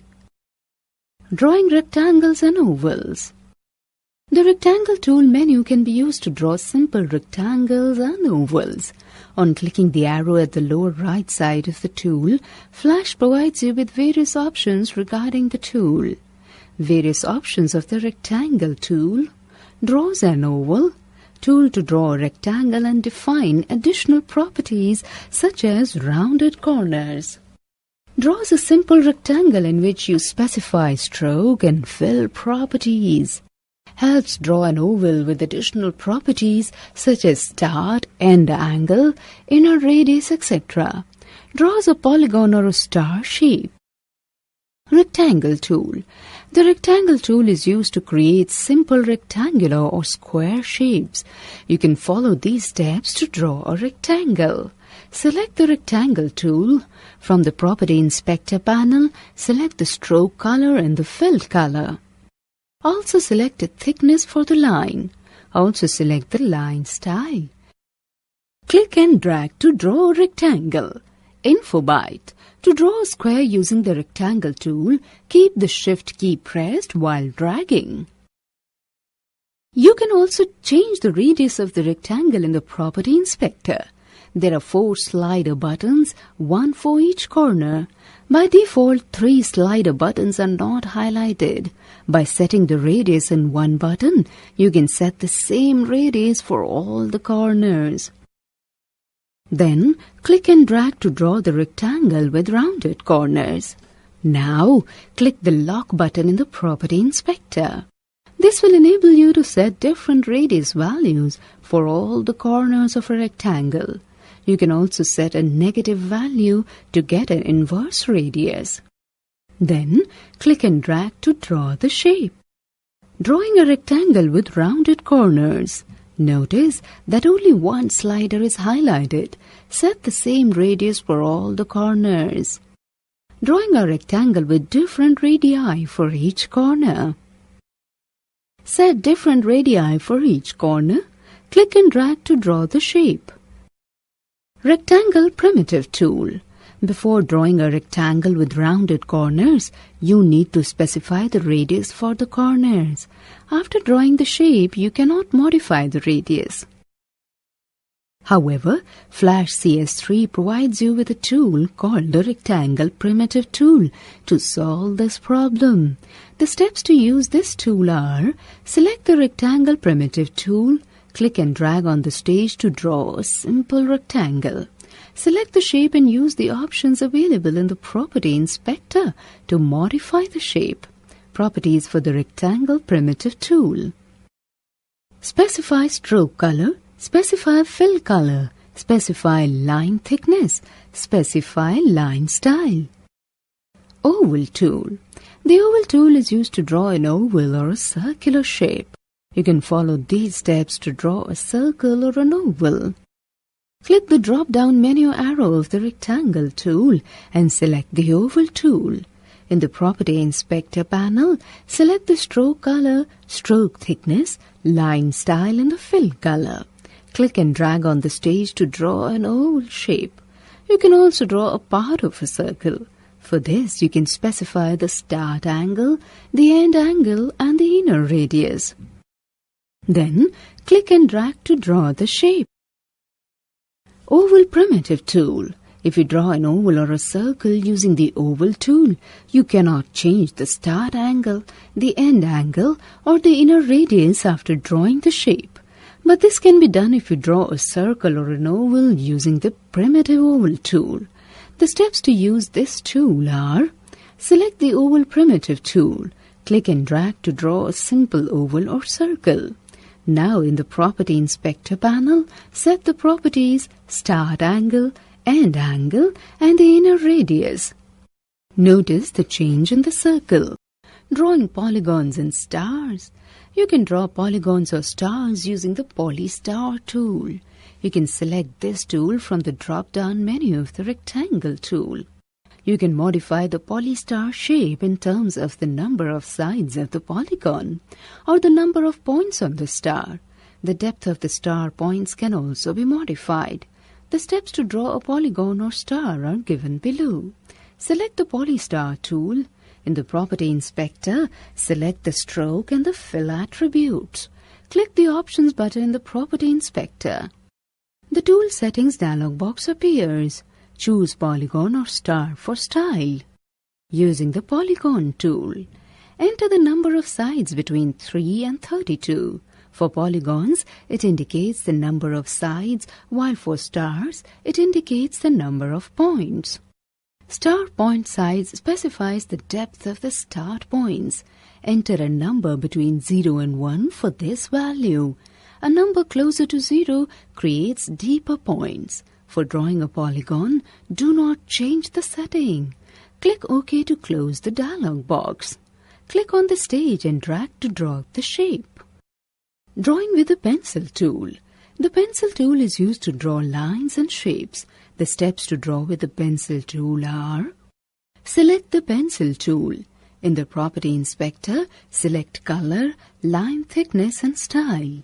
When this tool is selected, its modifier is displayed in the lower area of the Tools panel. If you click on the modifier icon, it will show the following 3 options. Straighten.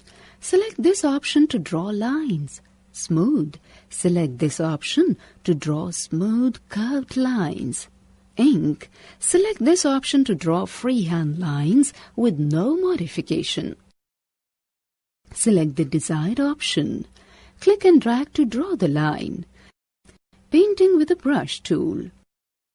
You can use the brush tool to paint with brush-like strokes. It is similar to the pencil tool, as both can be used to create shapes. The difference between these two tools is that the brush tool is used to paint fills, whereas the pencil tool is used to draw strokes. The brush tool can also be used to create special effects, such as calligraphic effects.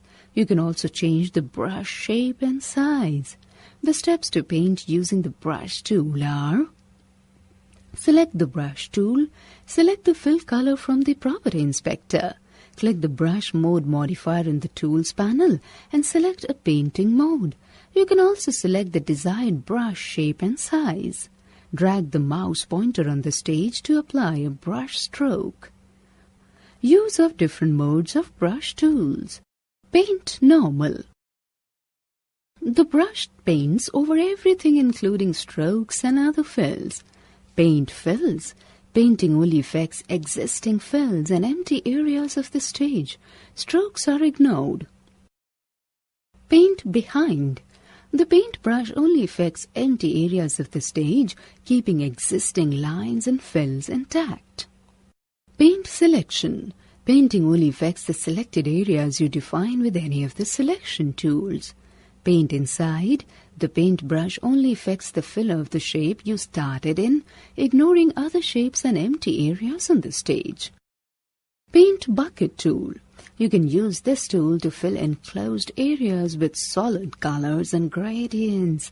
You can also fill empty areas and change the color of already painted areas using the paint bucket tool. This tool also fills areas that are not entirely closed. The tool provides a modifier that allows you to close gaps. Let's know how this tool is used. Select the paint bucket tool. Select the fill color in the Property Inspector. Click inside the shape to fill it with color. Filling shapes with gradient fill. You can create gradient colors by mixing 2 or more colors. Flash provides some default gradient colors that appear at the bottom of the color palette. You can follow these steps to apply the gradient. Click the Paint Bucket tool. Select a gradient color from the color palette. Click inside the shape. Creating a new gradient. Let's know the steps to create a new gradient. Select Window, go to Color. The color panel appears. Click the drop-down menu arrow of the type box and select a gradient style. You can select a linear or a radial gradient. A linear gradient creates a gradient that shapes from the starting point to the end point in a straight line. A radial gradient creates a gradient that shades from the starting point to the end point in a circular pattern. Click the color markers you want to change. The color palette appears. Select a color. You can also click and shift the color marker left or right on the gradient bar to adjust the gradient. To add another color marker, click below the gradient bar. To remove a color marker, drag it off the bar. You can continue creating the gradient effect by adding color markers and assigning colors to them. Using the ink bottle tool. You can use this tool to change the color, style and thickness of the existing lines. Let's know the required steps. Select the ink bottle tool. Select the stroke color, style and width in the property inspector. Click on the line to which you want to apply the stroke modification. Using the eraser tool. You can use this tool to erase lines and fills. You can customize it to erase only lines, only fills, or only selected fills. To delete everything on the stage, double-click the eraser tool. To delete strokes or filled areas, select the eraser tool and then click Faucet Modifier in the Tools panel. Click the stroke or filled area you want to delete. To delete by dragging, select the eraser tool. Click the Eraser Mode modifier and choose the desired erasing mode. Click the Eraser Shape modifier and choose to erase. Click and drag on the stage to erase.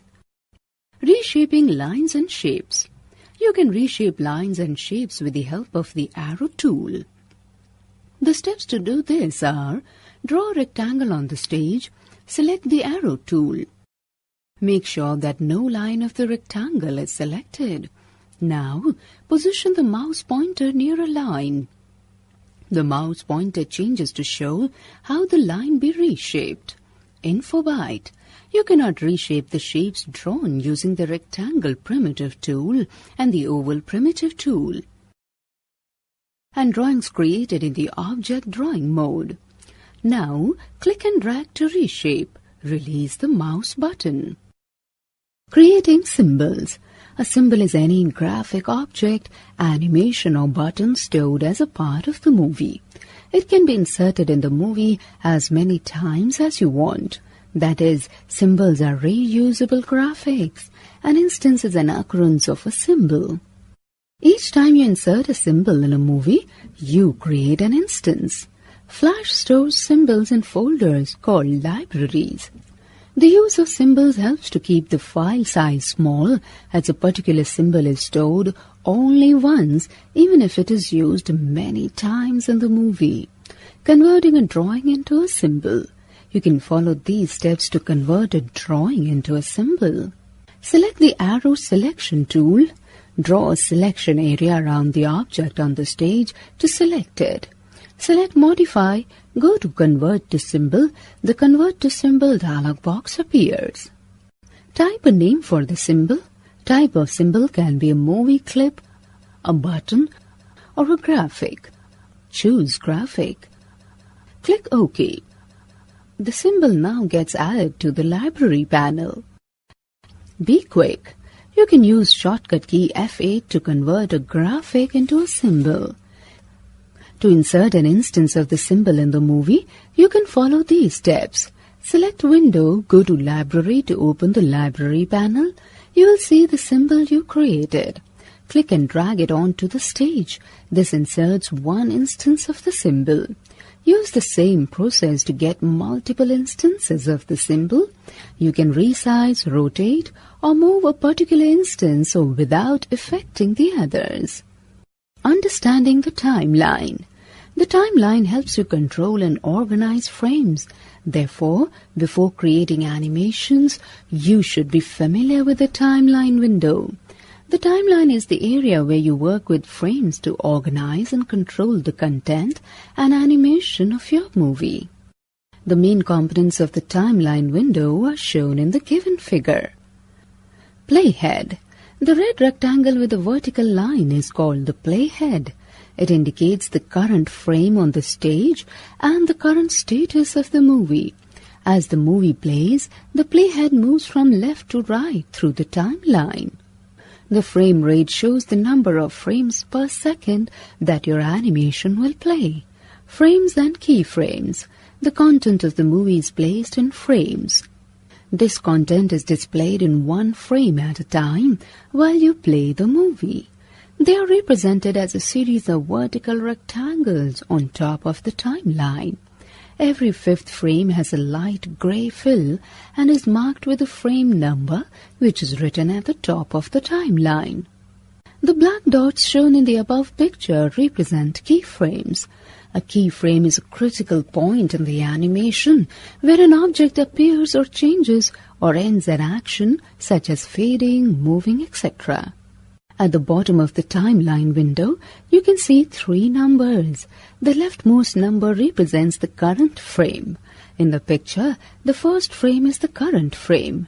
The next number represents rate, that is, the number of frames per second that the movie is playing.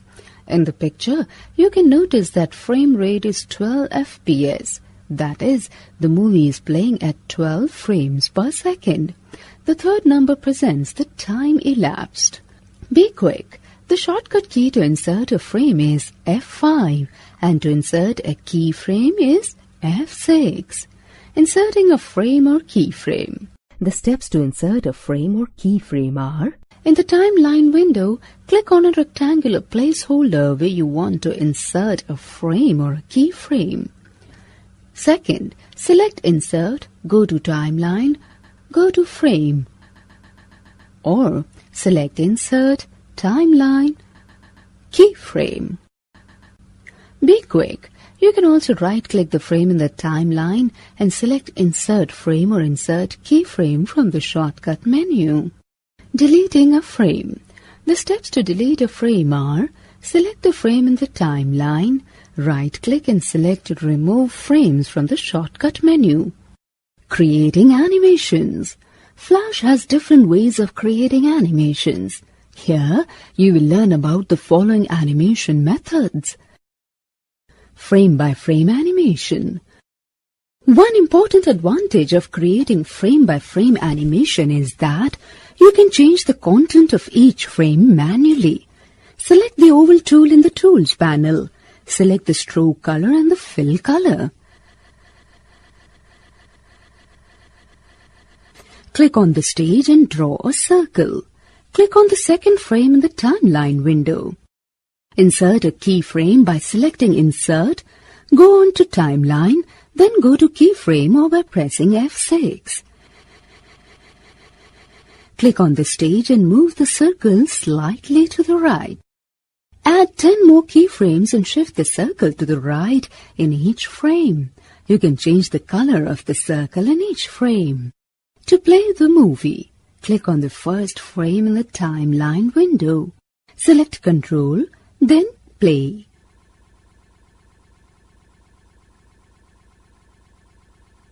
Be quick. You can just press Enter to play a movie. Motion tweening. Tweening makes it very easy to create animations. In tweened animations, you only specify the first and the last keyframes. Flash automatically fills in the frames between the two. In motion tweening, you specify the initial and the end positions of an object. Flash CS3 fills the frames in between to make the object move between the two positions. Before you implement motion tween on an object, you have to convert the object into a symbol. Let us consider an example to understand tweened animation. Draw the picture of a helicopter at the top right corner of the stage in frame 1. Convert the helicopter into a symbol. Name the symbol as helicopter. You will see a blue square around the graphic. Select frame number 20 in the timeline window and insert a keyframe by pressing F6 or selecting Insert, going on to Timeline, then Keyframe. Notice that all frames from 2 to 19 are now grey in color. Frame 20 has a grey fill with a black dot, indicating that it is a keyframe. Select frame 20. Select the helicopter and move it to the bottom left corner of the stage. Select any frame between 1 and 20. With the cursor in the grey area, right-click and select Create Motion Tween from the Context menu as shown in the picture. Notice the change in the timeline window. A light purple color with a solid arrow appears between the key frames. Play the movie. You will see the helicopter moves from the top right corner to the bottom left corner of the stage. Shape tweening. Shape tweening makes a drawing change into another drawing. Shape tweening does not work on symbols, so do not convert the drawing object into a symbol when you want to use shape tweening. The following steps will help you understand shape tweening. Select the first frame and draw an object as given in the figure. Select frame 35 in the timeline window and insert a keyframe. While still on frame 35, select the drawing object and delete it. Draw a different object, say a circle. Use the arrow tool to reshape the lines and change the shape of the object. Click any frame between 1 and 35 in the Property Inspector panel. Select Shape from the Tween drop-down list. Notice the change in the timeline window. A light green color with a solid arrow appears between frames 1 and 35. Also note that the drawing that appears on the stage is a mix of the two shapes. Play the movie. In this case, you will see the rectangle changes into a circle.